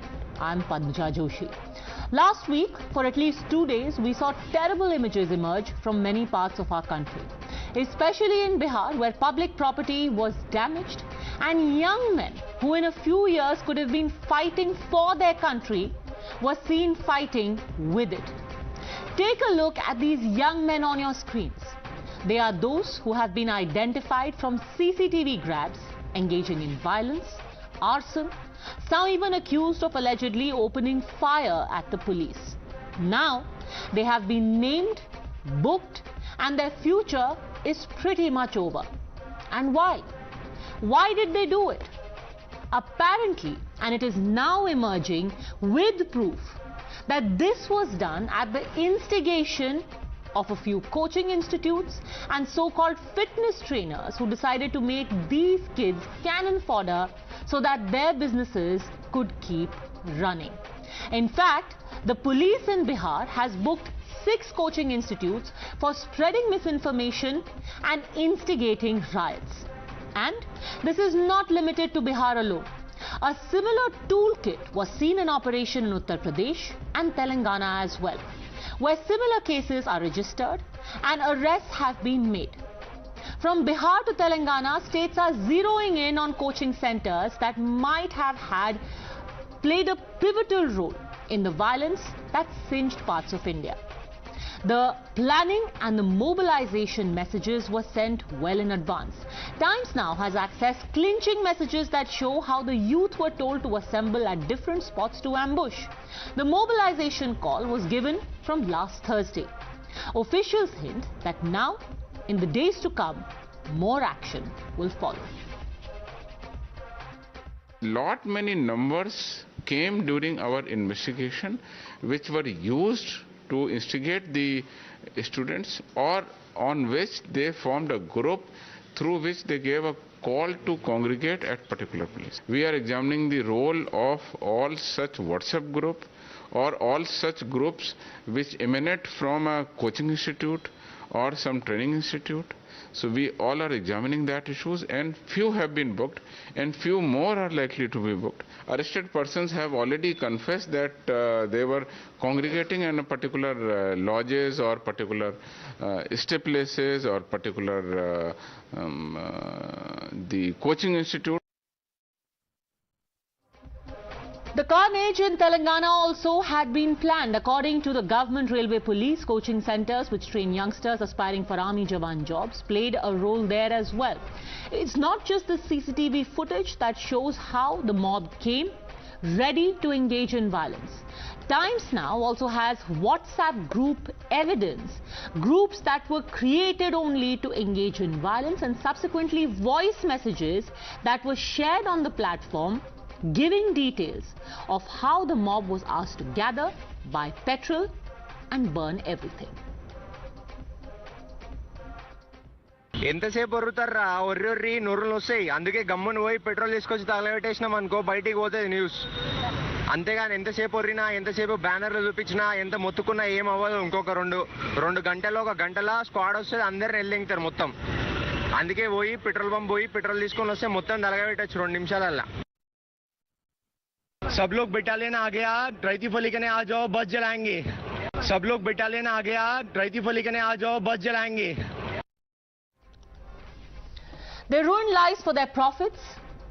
Does this trail of conspiracy now show that the protests that happened were actively instigated by vested interests? For a little profit, they sent unsuspecting teens into almost certain ruin. And the biggest question, should such people, such so-called coaching institutes, now be made to pay for what they did? You're watching the News Hour at 10, debate number 1 on Times Now, Super Prime Time. All right, joining us on the debate, Sanju Verma, National Spokesperson of the BJP, Karthik Reddy, Spokesperson of TRS, Abhishek Jha, Spokesperson of JDU, Naval Kishore, National Spokesperson of RJD, Vivek Srivastav, Political Analyst. Let me start by asking you, Naval Kishore ji, because your party has been saying that this is the youth's voice. Now, whether it be Uttar Pradesh, Bihar, Telangana, there is more and more evidence that this was not organic, this was actually pre-planned. देखिए, जब भी सरकार के पर सवाल उठती है वो कहीं ना कहीं इन सब चीजों में लग जाते हैं, कैसे सबको बदनाम करें. पहले विपक्ष पे कोशिश करते हैं, वहां सफल नहीं हो पाते हैं तो कोचिंग इंस्टीट्यूट पे कोशिश करते हैं और तमाम तरह के अपने अस्त्र इस्तेमाल करते हैं लोगों को फंसाने का. सवाल ये है कि इस तरह की पृष्ठभूमि बनी कैसे. सरकार एक प्रस्ताव स्कीम लेकर आती है, पर नवल किशोर जी, तेलंगाना की सरकार तो बीजेपी की है भी नहीं, वो उनको क्यों मदद करेंगे. टीआरएस तो अलग से पार्टी बना के नेशनल पार्टी बीजेपी को अपोज कर रही है 2024 में. नहीं, सरकार बीजेपी जो योजना आई है वो किसने लाया है. योजना तो अगर आप पूछ ही रहे हैं, योजना लाए तो ये तो डिफेंस मिनिस्ट्री लेकर के आई है और आर्म फोर्सेस खुद लेकर के आए हैं, क्योंकि खुद चीफ्स बोल रहे हैं वहां पर कि ये हम लेकर के आए हैं, हम 2 साल से बात कर रहे हैं। ये अलग तरीका, ये एक और तरीका है। जब सरकार फेल होने लगती है तो फिर वो सेना को आगे कर देती है, जबकि नीतिगत फैसले जो लिए जाते हैं। अब आप क्या बात करते हैं, पहले कौन आया बोलने के लिए? क्या सेना कब आए? जब सरकार पूरी तरह से चारों तरफ। सर एक्चुअली ये बात सच नहीं है। इसका अनाउंसमेंट अग्निवीर का किसने किया? 3 सर्विस चीफ्स ने किया, और उसमें भी सबसे पहले सर्विस चीफ्स ने बोला, राजनाथ जी ने एंड में बोला। अब अगर आप फैक्चुअल बात कर रहे हैं तो ये अनाउंसमेंट सर्विस चीफ ने किया है सर। नहीं, आप ये बताइए कि ये कौन सा ऐसा योजना था कि अनाउंसमेंट करना था? और अनाउंसमेंट जब अनाउंसमेंट की बात हम थोड़ी देर में कर लेंगे, बट आप मेरे को ये बताइए ना, क्या आप ये बात मान रहे हैं कि ये प्रायोजित था? अब तो आपको फुटेज दिख रहा है कि वहां पर 6 कोचिंग सेंटर के खिलाफ एफआईआर किया गया है कि आपने आकर के भड़काया। व्हाट्सएप मैसेज में बोल रहे हैं पीछे नहीं हटना है, इस बार सरकार को दिखाना है, इस बार सरकार को झुकाना है, वो व्हाट्सएप मैसेजेस में लिखा हुआ है। ये तो पूरा आज के डिबेट का योजना ही है कि किसी भी तरह से किसी और पे ये बात रखी जाए, जिसके कारण इतना बड़ा स्वतः स्फूर्त आंदोलन हुआ। उसका कारण पूरे 3 दिन से डिबेट हो रहा था। सर स्वतः आंदोलन हुआ तो ये व्हाट्सएप ग्रुप में कहां से मैसेजेस आए? ये जो आपके 6 कोचिंग सेंटर जिन पे एफआईआर हुआ है, ये या तो सरकार से बड़े हैं। ये 6 कोचिंग कोचिंग इंस्टीट्यूट सरकार से बड़े हैं जो बिहार में, जहां पर एनडीए की सरकार है। हाँ। उन सरकारों में जो कि 15-20 साल से है, क्या ऐसे कोचिंग इंस्टीट्यूट चल रहे हैं वहां पे? सर कोचिंग इंस्टीट्यूट आप तो बेहतर जानते होंगे बिहार में कितना उनका दबदबा चलता है, और उनके कहने पे अगर बच्चे बाहर आ रहे हैं। वो तो भाजपा से पूछिए ना। चलिए पूछते हैं भाजपा से, क्या आप क्या इतने कमजोर हैं जेडीयू और बीजेपी की सरकार कि 6 कोचिंग इंस्टीट्यूट 6-7 मिल करके आपके खिलाफ दंगा करवा देते हैं? Sanju Verma. You know, Padmaja, I just want to come to the key issue first. The BJP government has cracked the whip along with the ally JDU in Bihar. There is data with me in Sanjay Jaiswal ने क्यों सवाल उठाया था? Please, I did not interrupt you. चुप हो जाइए, मैंने आपको टोका नहीं, अभी सुनने की क्षमता रखिए, बीच में मत बोलिए, मैंने आपको टोका नहीं था। Thank you. In Massauri alone, 23 FIRs have been registered, 147 people booked and arrested. In Uttar Pradesh, FIRs registered, 330 arrests made, and then in places like Raxaul, in Bihar, have more than 427 arrests made or people booked and 7 FIRs registered. This is data which has been given out by Dr. Chandrakant Singh, DM of Patna, and by Prashant Kumar, ADG Law and Order, Uttar Pradesh. The moot point is this: BJP सरकार को जो करना है न्याय प्रणाली को नियंत्रण में लाने के लिए, we are doing what needs to be done to ensure that lumpen elements are reined in. But I want to ask one thing: why is it that the Congress, why is it that the TRS, why is it that NK Stalin, why is it that the TMC have started giving intellectual fire to rogue elements? Tell me honestly, Padmaja, any person who's an army aspirant who wants to join the Indian army, will that person vandalize trains, put women and children in the way of harm? No, but why are you saying they're giving intellectual fire? Because the TRS government has actually acted against the rioters. They are saying we are the ones cracking down. Why are you saying they're giving them fire? I'll give my logic to that. The reason why I named the various opposition parties, including TRS, if there is lumpen violence, then you cannot condone it. You have to across the board condemn. TRS has been very nicely and conveniently saying that we are managing law and order in Telangana, we are doing the need. One. Okay. The senior TRS leadership said that we condemn the violence in Bansar. Okay, Karthik Reddy, respond. When you've been at the receiving end, you know that there is a conspiracy. Why are you giving cover fire? Ask the BJP. Karthik Reddy. Padmaja, good evening. Good evening. I'm sure the BJP spokesperson is not on Twitter. If she was, she would have seen a plethora of TRS senior leaders condemning the attack. We have filed cases. Our department, our chief minister has taken review. The people who have been part of this vandalism have been taken to task. And there are two things we need to discuss today. Primarily, yes, I feel bad for the writers. Sanju Verma can say these kids are not the applicants or not the cadets who were training for last 2 years. Sorry, did you just say you feel bad for writers? Yes, let me finish. Let me finish. Let me finish. Let me finish, miss. Let me finish. When you listen, you will understand. Miss, yes, will you listen to me, please? Okay, please let him finish. Karthik Reddy, yes. The reason why do we feel bad? The reason, it's not that they've done something wrong. They have done something wrong. I am saying this on national television. They have taken the law into their hands. They have vandalized. They have done arson. They have been booked. Now, the reason why I say that, because they were instigated, Padmaja. You know what I'm saying right now? They've been instigated by their coaching institutes. Oh my God. Their people. Miss, have some respect.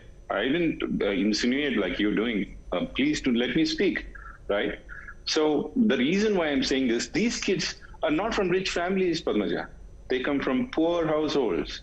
They have been kept in the आश में they have been in that wish that हमारा भी एक बार army में भर्ती हो जाएगा, हमारा भी exams हो जाएंगे. When suddenly the government, with no consultation, mind you, and this is a sad day for Indian democracy also. The reason why a recruitment policy which has been but just a second, Karthik Reddy, you yourself, your government recognizes, no, just a second, let's be very clear about it. Your government recognizes, your police has on record said that this was planned and executed and instigated. And yet you are saying, you're putting in a caveat saying, oh, they were pushed to do this. When it is very clear on record that they were misled and actively told to engage in arson. So where is the doubt then that this was actually pre-planned and not spontaneous or organic? This was a result of misinformation. It was organized. By? The police has enough. That's up to the police to tell you. Right now, what we hear from the police, primarily it's the coaching center's duty or training centers doing of this. So they're in Hyderabad. So what is organized cannot be spontaneous. You're agreeing that this was an organized protest. I am telling you, they've been instigated. I feel sorry that those kids have been put in that situation. Is it wrong to feel sorry for somebody who's been instigated? What is this? Okay. So listen to this. There's another point. You can feel sorry for protesters, but very respectfully, it does seem a little strange to feel sorry for rioters who have assaulted your policemen and women and have opened fire, sir. How can you say you're feeling sorry for people who are out there to kill? It's wrong to be in bad situations. Padmaja, I don't understand. They have been put in those situations. That's what I'm trying to tell you. They have been instigated by wrong elements and they've been put in bad situations. And most of them are kids. And I'm not taking their side for the violence. Okay. I condemn for what they did, but I feel sorry for the situation. Is it wrong to be sorry for the situation? For rioters, perhaps, but I'll leave that to the viewers. Sanju Verma will respond. Yes. Padmaja, this is precisely what I was telling you. On the one hand, Telangana government says we are cracking the whip against rioters. And on the other hand, the spokesperson of TRF is sitting here on national television and is saying, I'm feeling sorry for the rioters because they were in.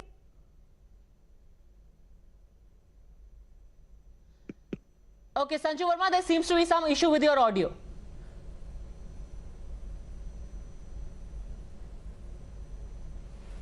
Can I finish my point, Padmaja, before I was trying to make one? All right, there seems to be something wrong. We'll just try and fix it. Please let me just open this up and get in Abhishek Jha and Vivek Srivastava as well.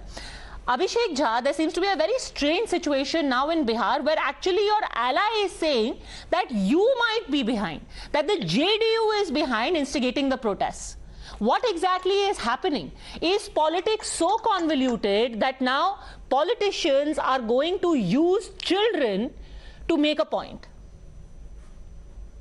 See, whatever has been told by the state president of BJP is far behind the truth, and we strongly condemn that fact. Our government believes on the principle that na hum kisi ko fasate hain, na hum kisi ko bajate. Whatever picture has been presented in front of the nation, especially in our state and in some other states also, is not at all good and acceptable. Our party's national president, Honorable Lalan Singh, has mentioned it that there has been some discontent and dissatisfaction amongst the youth and the students who have been preparing for getting entrance in the defense services. So the central government should necessarily reconsider this scheme and should necessarily look into it. But we strongly condemn the fact that no one can protest in a way and then hamper or damage the public or private property in this way. The democracy has given us freedom of speech. Democracy has given us the right to protest, but we should never break the rules and never take laws in hand. But we can also not deny from the fact that the flames have been blown by the opposition parties, or maybe some coaching institutes are involved in it.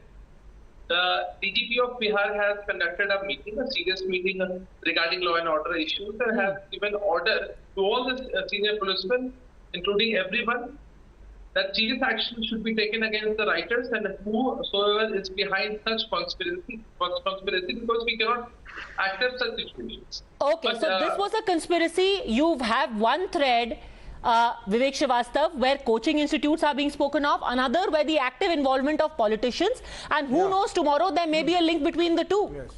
That coaching institutes and politicians were hand in glove behind the instigation. No, I mean, absolutely not. These are all stories. This is a scheme which the youth and the students of the nation do not like. WhatsApp करना कोई इतनी बड़ी conspiracy नहीं होती planned. Everybody is using WhatsApp group. Everybody calls each other.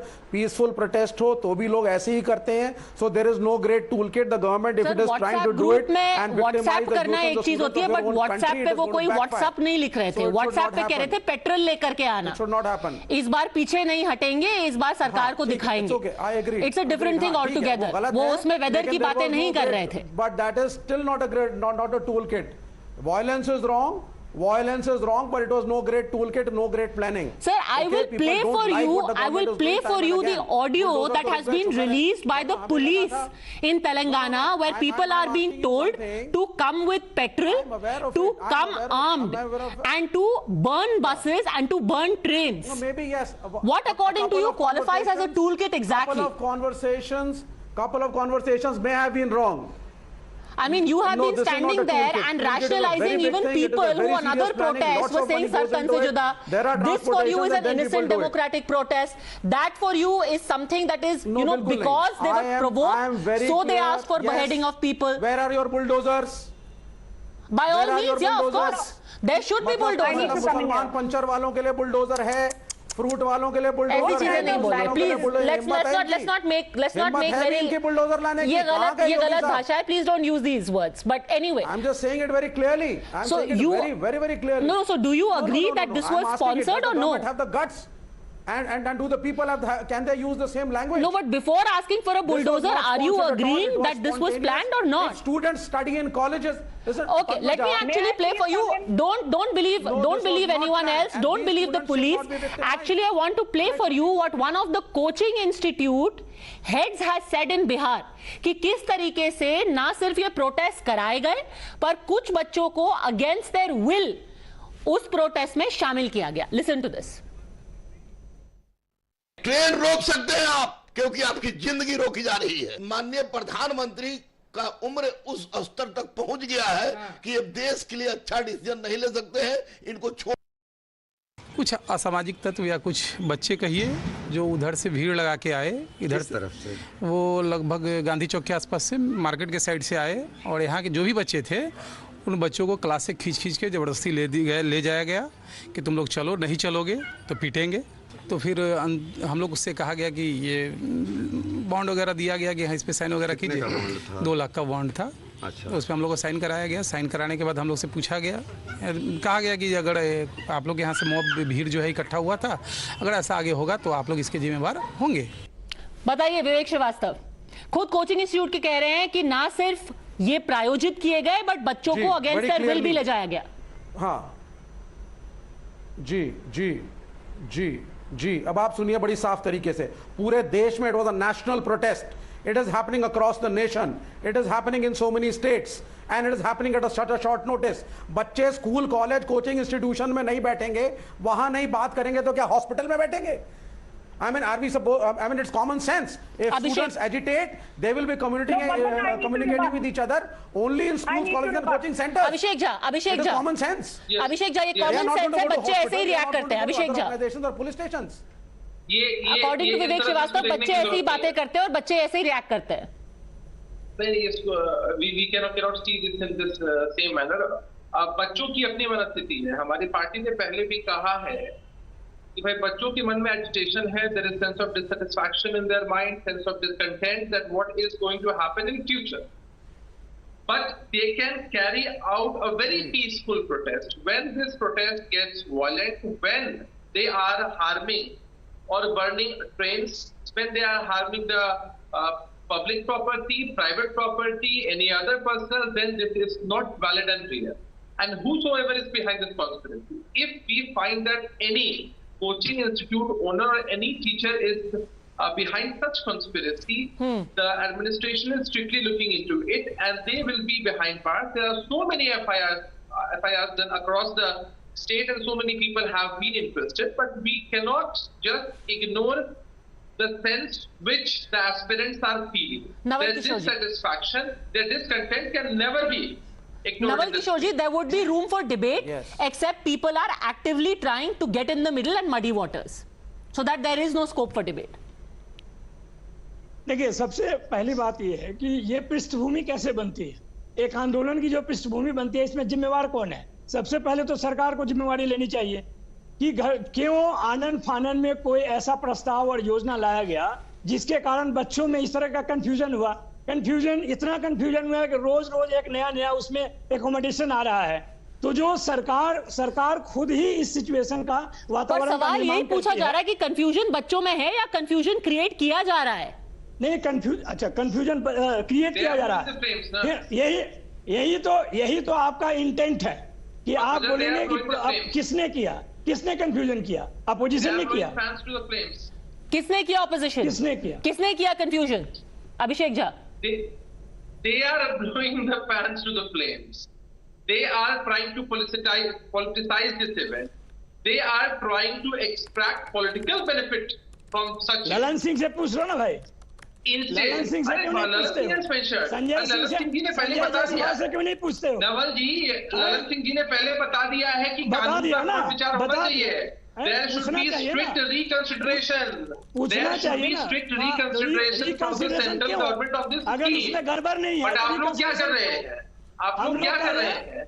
आप लोगों की मंशा एक ही है. आप लोगों की मंशा क्या है कि कैसे इससे पॉलिटिकल बेनिफिट एक्सट्रैक्ट कर ले? What is it? You are trying to extract political benefits from the future of the aspirants who are going to serve the nation as defense persons.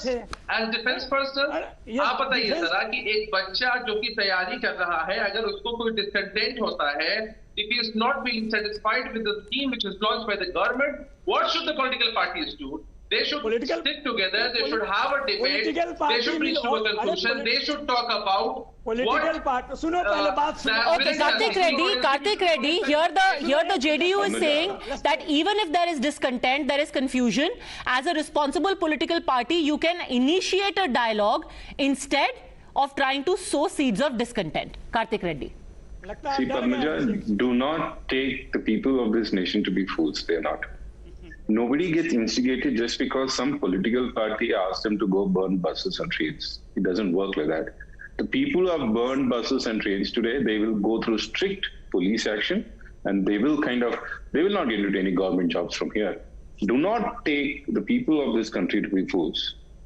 Just mere instigation by some political party will not ask them to do something like this.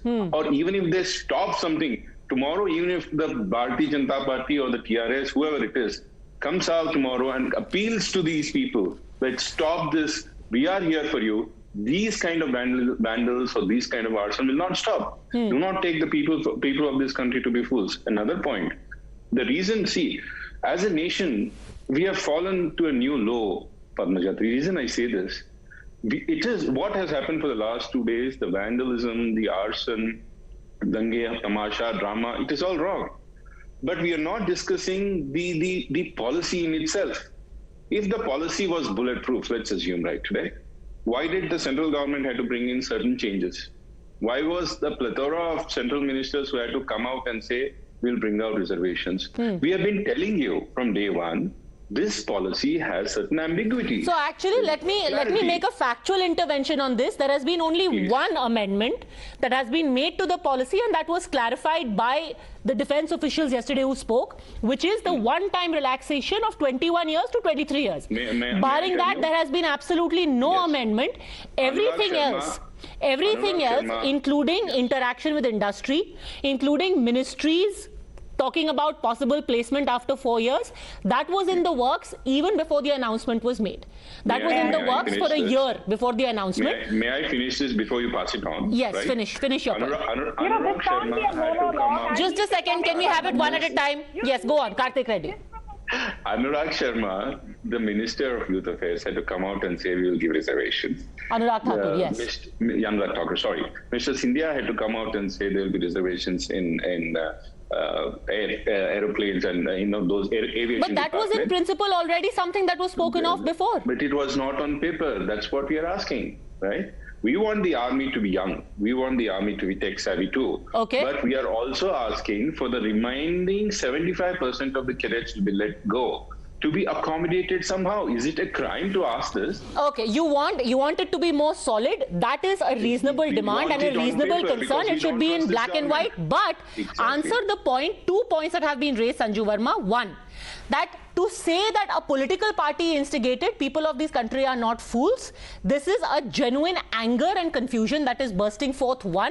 And second point that Vivek Srivastava also raised, if you really have the intent, take the bulldozer to these coaching centers. If you think they are misleading the youth of this country, demolish their properties.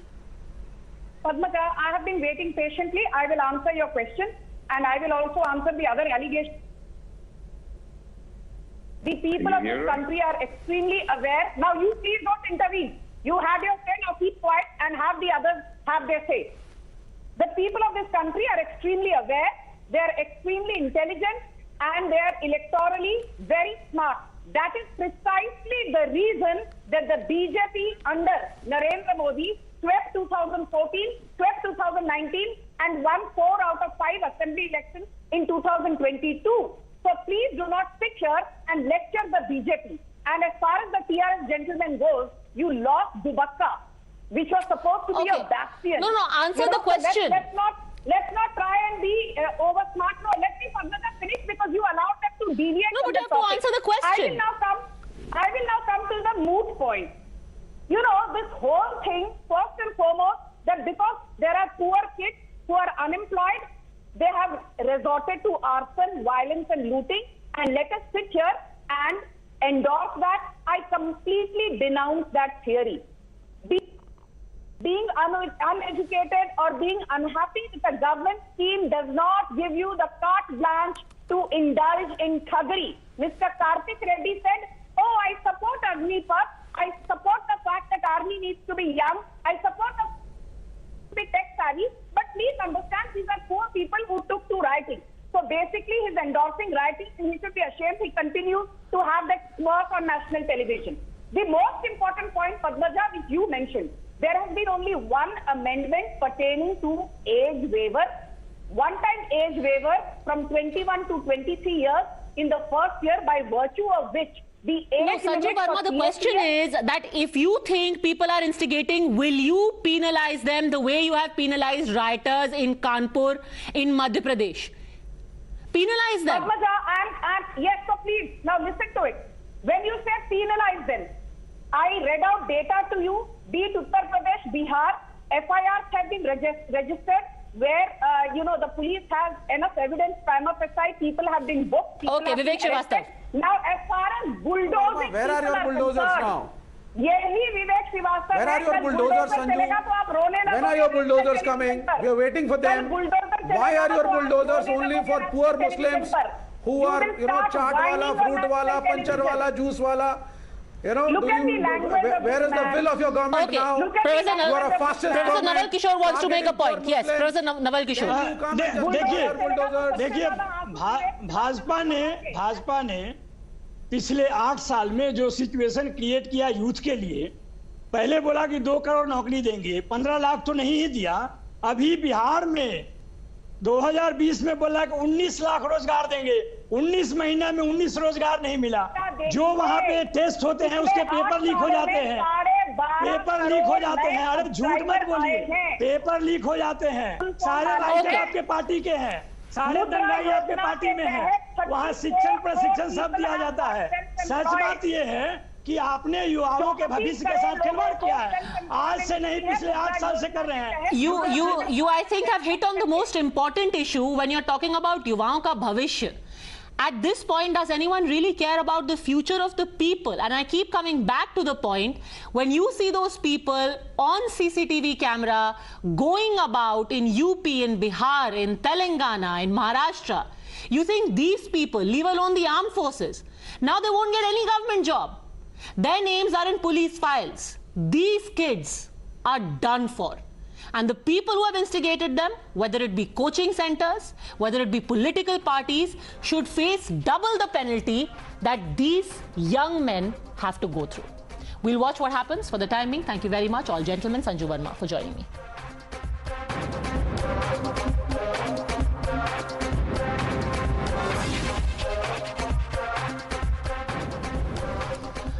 The other big story of the day, from a drama, it has turned into a tragedy and now a complete farce. What started with raising concerns about the recruitment process for AgniPath has reached a point where politicians have predicted Armageddon once the scheme is brought into motion. Predicting the worst, our netas have not only called Agniveers potential Naxals, but even Supari killers. In fact, now there is an effort to try and project AgniPath as an RSS scheme, a scheme to try and get more people into the RSS.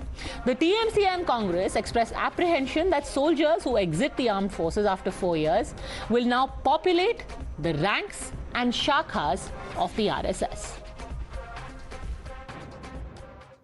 देखो अग्निपथ, ये तो 46,000 युवकों को वो क्या तैयार करके RSS में लाना चाहते हैं, मुझे तो मालूम नहीं। कभी आपने सुना है क्या किसी देश में ऐसा हुआ है कि 4 साल ट्रेनिंग देना और छोड़ देना? यहाँ पर तो परमानेंट वैकेंसीज हैं। युवकों का जो आज हर जगह एजिटेटेड है, तो उनको अलग निकालने के लिए, उनका दिशा भटकाने के लिए ये काम कर रहे हैं। ನಾಜಿ ಸಾಮ್ರಾಜ್ಯ ನಡೆದಾಗ ಹಿಟ್ಲರ್ದು ಆಗಲೇ ತಾನೇ ಇದು ಉದ್ಭವ ಆಗಿರೋದು ಈ RSS. ಅದನ್ನ ನಮ್ಮ ದೇಶದಲ್ಲಿ ಏನಾದರೂ ಇಂಪ್ಲಿಮೆಂಟ್ ಮಾಡಲಿಕ್ಕೆ ಈ ಅಗ್ನಿಪಥ್ ಅಂತಕ್ಕಂಥ ಹೆಸರನ್ನ अग्निवीरना तैयार माड़ा कोटिरोदो। ये बताओ 4 साल के बाद उसको क्या जॉब है? वो तो समाज में छोड़ दिया। तो समाज में पहले हमारे बहुत दुश्मन देश है जो हमारे युवा को गलत तरीके से दूसरी तरफ ले जा सकते हैं। वही युवा जो देश के फायदे के लिए है, वो गलत भी मिसयूज हो सकता है। Now, legitimate concerns are one thing, but when one hears such arguments, you can't help but wonder, are ridiculous arguments defeating the entire point of a debate over this scheme? Is the opposition to AgniPath now turning into a joke? And most importantly, by dragging in the RSS, hasn't the political motive of this resistance been exposed? You're watching the News Hour at 10, debate number 2 on Times Now, Super Prime Time. Sanju Verma continues with us. We are joined by Vivek Srivastav. Also continuing with us, Sunny Dhiman, spokesperson of Youth Congress, Colonel DPK Pillai, defense expert. My first question is to you, Syed Aslam Pasha, spokesperson of the JDS. Today, your party chief said that they are going to become RSS workers. How exactly? What does AgniPath have to do with RSS? Right. Padmaja, we all are proud of our defense forces. The defense forces of our nation are pride and honor of our nation. So the question is, when the AgniPath process, the recruiting scheme was launched or brought, who have they consulted with? Have they consulted with the defense committee? Have they consulted with the defense veterans? Or have they consulted with the Lok Sabha and Rajya Sabha members? Who have they consulted? Now the second question is, there's a legendary process of recruitment which goes on in the defense forces.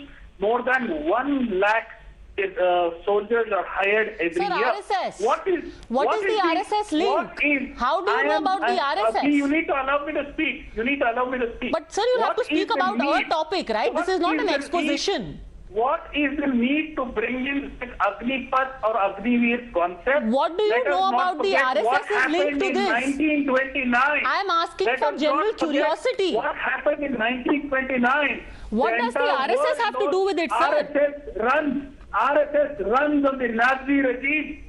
RSS started in 1920s, like the Nazi regime. But what does RSS have to do with Agniveer? If you have to read it, if you have to read, please read history. Thank you, I will. But that aside, what does RSS have to do with Agniveer? Let me finish now. Now, can you please help me understand what is the need to bring in First, can you help me understand what is the link you drew with the RSS? Do you have a roadmap? Do you have a roadmap? How will these people be employed? Sir, can you tell me the link? You have come up with this link. Tomorrow I can say, you know, these people are, after 4 years, are going to be made into some suicide bomber force. But there has to be a reason you say these things, right? No. So what is the reason? I am questioning the disgusting and ridiculous policies of the government. That is fine. But why did your leader draw a link to the RSS? Is there a roadmap? Why did your leader draw a link to the RSS? Except it is to politicize. You just, it's convenient. You know, whatever it is you get in the RSS, and then the circle is complete. Madam, I am asking a simple question to the BJP spokesperson who is raising a finger. Is there a roadmap? Sir, does anyone have an explanation for why they say the things they say? Or you just come and you say things, and when you are asked for a reason, you keep going around in circles. Okay, let me also take a full circle. Let me take a full circle and now come to Sunny Dhiman. Is there any real reason? Is there any real reason, Sunny Dhiman, that it was that one leader said that the character of the army is in question. Another one said that all of these people will go into shakhas, and the third one said ye to supari killer ban jayenge. I mean, you can also say that after a diploma, you know, one has an engineering degree, one has a specialization in telecom, maybe they'll go into the telecom sector. You're like, nah, supari killer hi banenge aur kuch nahi ban sakte. Why? Yeah, I got your innocent question. Yes, I got your innocent question, Padmaja. 2019 में Thank you, sir. You're very perceptive. But what's the answer? तो राहुल जी बोले चौकीदार चोर है, हाँ, या राहुल जी बोले चौकीदार चोर है, तो मोदी जी बोले कि मैं भी चौकीदार, देश के युवाओं को चौकीदार बनाने की बात कही, अब बन लो चौकीदार. Now let's talk about the factual bombardment which I'm going to do right now.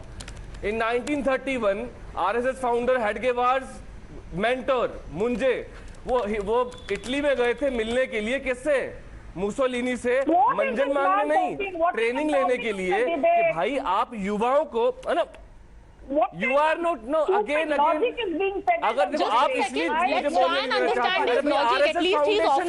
RSS की फाउंडेशन में है, तो आप बोलने नहीं देंगे. मैं अभी चुप हो रहा हूँ, अगर आप मुझे बोलने नहीं देंगे. Okay, we cannot have a debate like this. Just a second, Colonel Pillai. Just a second. Everyone will speak when spoken to. Colonel Pillai, there is this, this argument that at 21, when you are out of the army, then invariably you are going to be at a loose end and you will turn to illegal means or something, some anti-social activity. Is that also not possible when you retire after a full service of 40, at 40 years? That could happen even then, right?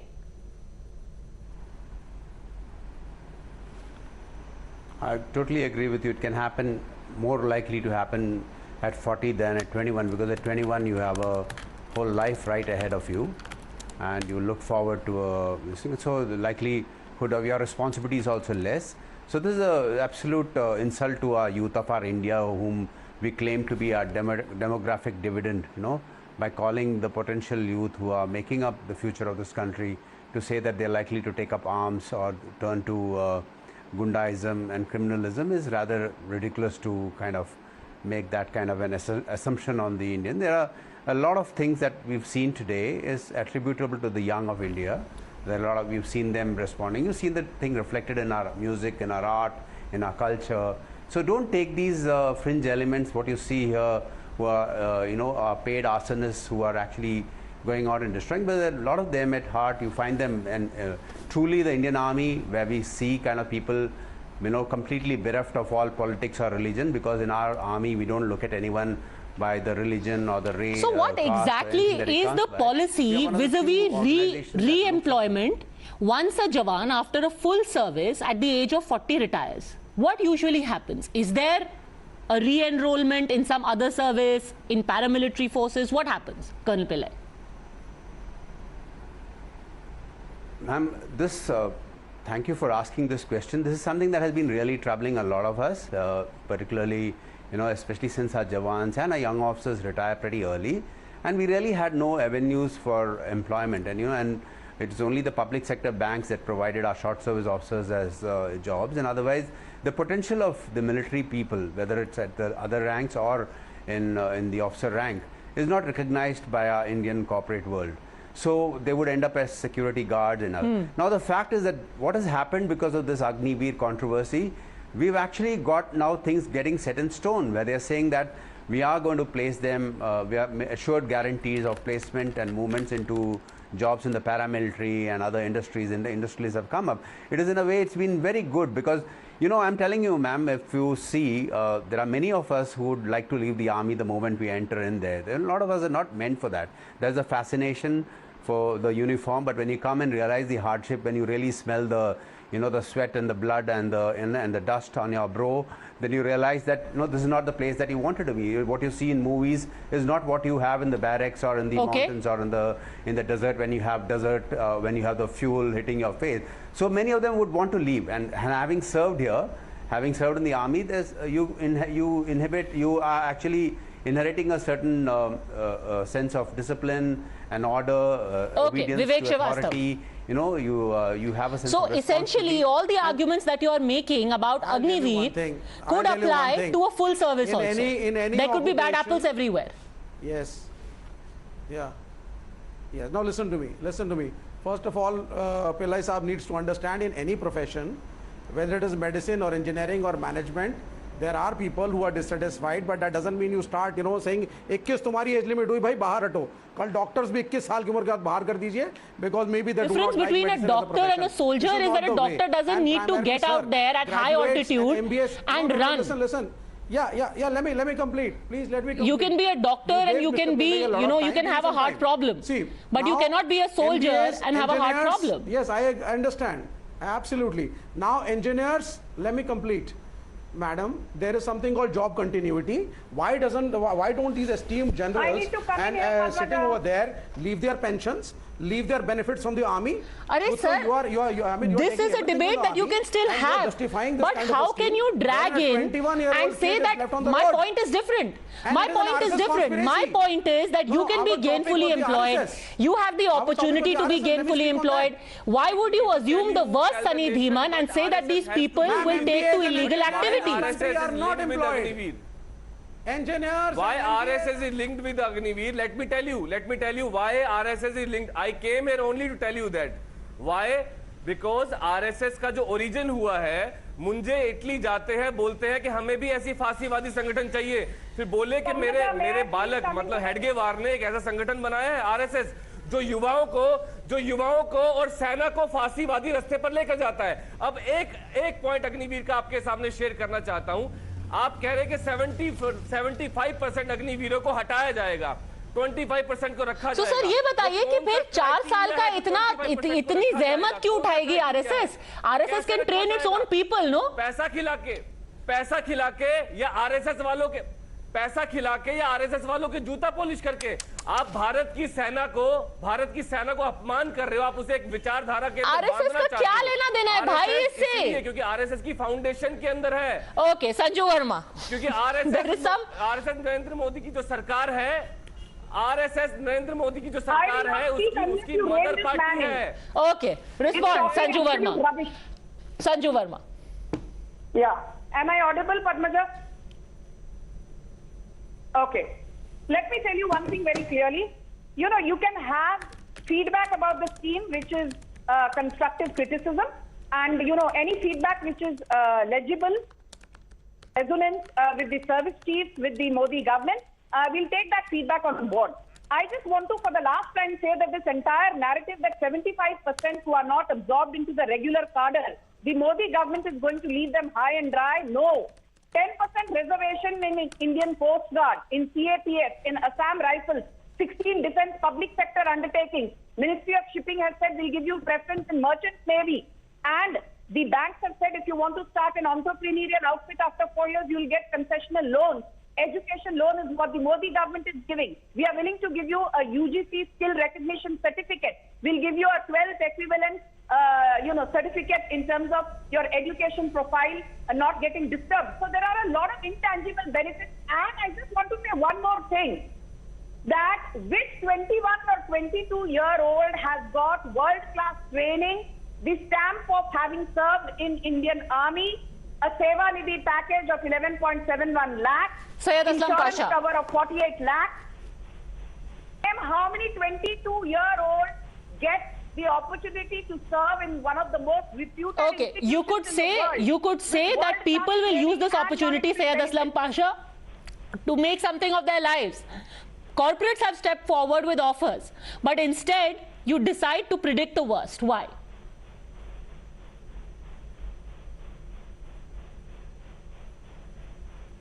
Mr. Pasha, can you hear me? All right, I don't think we really have Mr. Pasha through. We're sadly out of time as well, but this is going to be an ongoing debate. For the time being, though, I would like to thank all of my guests. Thanks for watching.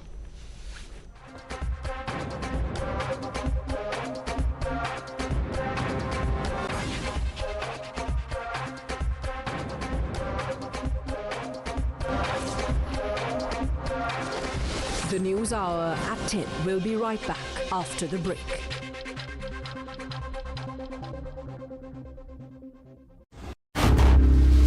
Times now. Action begins here.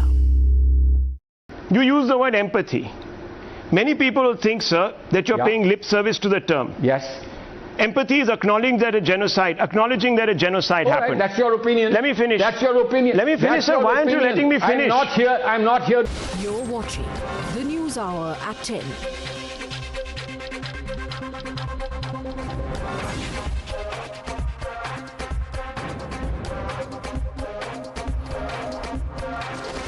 The News Hour at 10 will be right back after the break.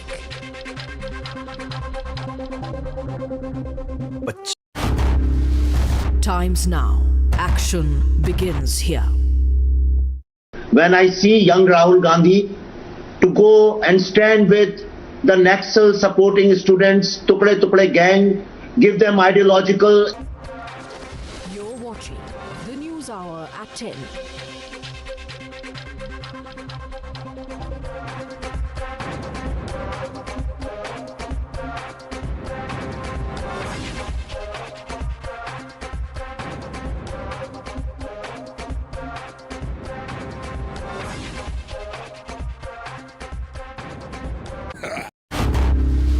Times now. Action begins here.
Now, for the fifth consecutive day, India logs over 12,000 fresh COVID-19 cases in the last 24 hours, pushing the infection tally to 4.3 crore. 18 new fatalities were also reported in the same period.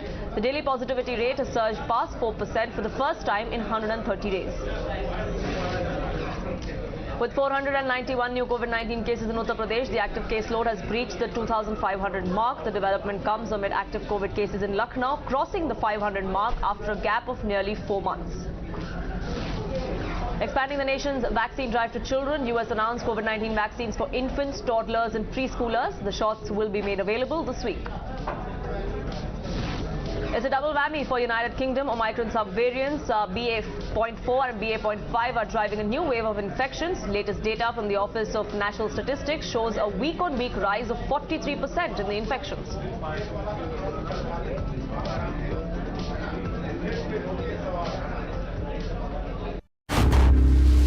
Times now. Action begins here. You use the word empathy. Many people will think, sir, that you're paying lip service to the term. Yes. Empathy is acknowledging that a genocide happened. Right, that's your opinion. Let me finish. That's your opinion. Let me finish, sir. Why aren't you letting me finish? I'm not here to satisfy you. What have we set off? Opinion. I can't ask you a question. You finish because you turn everything around. I'm sorry. I'm not. You use these words. Listen, this is my last warning. If you don't want a conversation, I walk out. If you don't want a conversation, I walk out. Simple. But Mr. Khurshid, if you're not going to allow me to frame the questions on the words that you yourself have used, then how can we have a conversation? I don't understand what rules these are. No. Anyhow, You can ask me the question. Please understand. Khurshid साहब मैं बताऊं problem क्या है मैं आपको सच्ची बात बताता हूं and from the bottom of my heart I want to tell you this that the people from your party have been openly behaving like genocide deniers. They are denying there was a genocide. It's not a good thing. Number one, as a vice person, senior most leader, if you can just put some sense in their mind and say, okay, you don't acknowledge it, but don't be a genocide denier. Second problem with your party is that they are using this film as a collateral damage for their political battles, which is not a good thing. I always ask your party people, would you ever do that with Schindler's List? They will never do that. And good news is, yesterday a member of Parliament, of Scottish Parliament, in one of my events, after seeing that, he said that he is going to put a motion in Scottish Parliament. It's on record. The video will be out in next 1 hour. He said he's going to put a motion so that Scottish Parliament acknowledges it as a genocide. Your party, which belongs to Kashmiri Pandits, Pandit Nehru, Motilal Nehru, Indira Gandhi, would you pass a motion in Parliament saying that it was a genocide? If no, can you on TV say, yes, indeed, it was a genocide of Kashmiri Pandits? I have a very pointed question. Was it a genocide? Can I answer that? Yeah. Yeah, can I answer that? Can I answer that? Yeah. Can I answer that? I have said to you already that this is a great tragedy. It's a great tragedy. And it's a painful tragedy. And I've also said to you that your attempt to express the truth about this tragedy is something as an artist you are entitled to do. But not everybody will agree with your assessment, everybody will agree. A quick check of some other stories in brief now, as Rao over remarks of former BJP leader on Prophet Muhammad escalates. Chief Minister of West Bengal, Mamata Banerjee, questioned the centre as to why has she not been arrested yet. In the case of engine failure of SpiceJet aircraft that took place yesterday, Ministry of Aviation, DGCA team reached the Patna airport for a high-level investigation. The team is investigating and will be interrogating the pilot and the captain. Amid incidents of targeted killings in the state, JNK LG Manoj Sinha will be chairing a high-level meeting tomorrow to discuss the issues related to not just the killings but also the protests that have been going on by Kashmiri Pandit employees. Lieutenant General Upendra Dwivedi, Northern Command, arrived at Leh for a 4-day visit to review operational preparedness, training progress of induction and modern weapons system, equipment and logistic assets. Widespread pre-monsoon rains lashed several parts of the country, prompting the Indian Meteorological Department to issue an orange and yellow alert for many cities, including Mumbai. Current spell of intense rainfall is likely to continue over northeast India and sub-Himalayan West Bengal and Times Now. Action begins here. When I see young Rahul Gandhi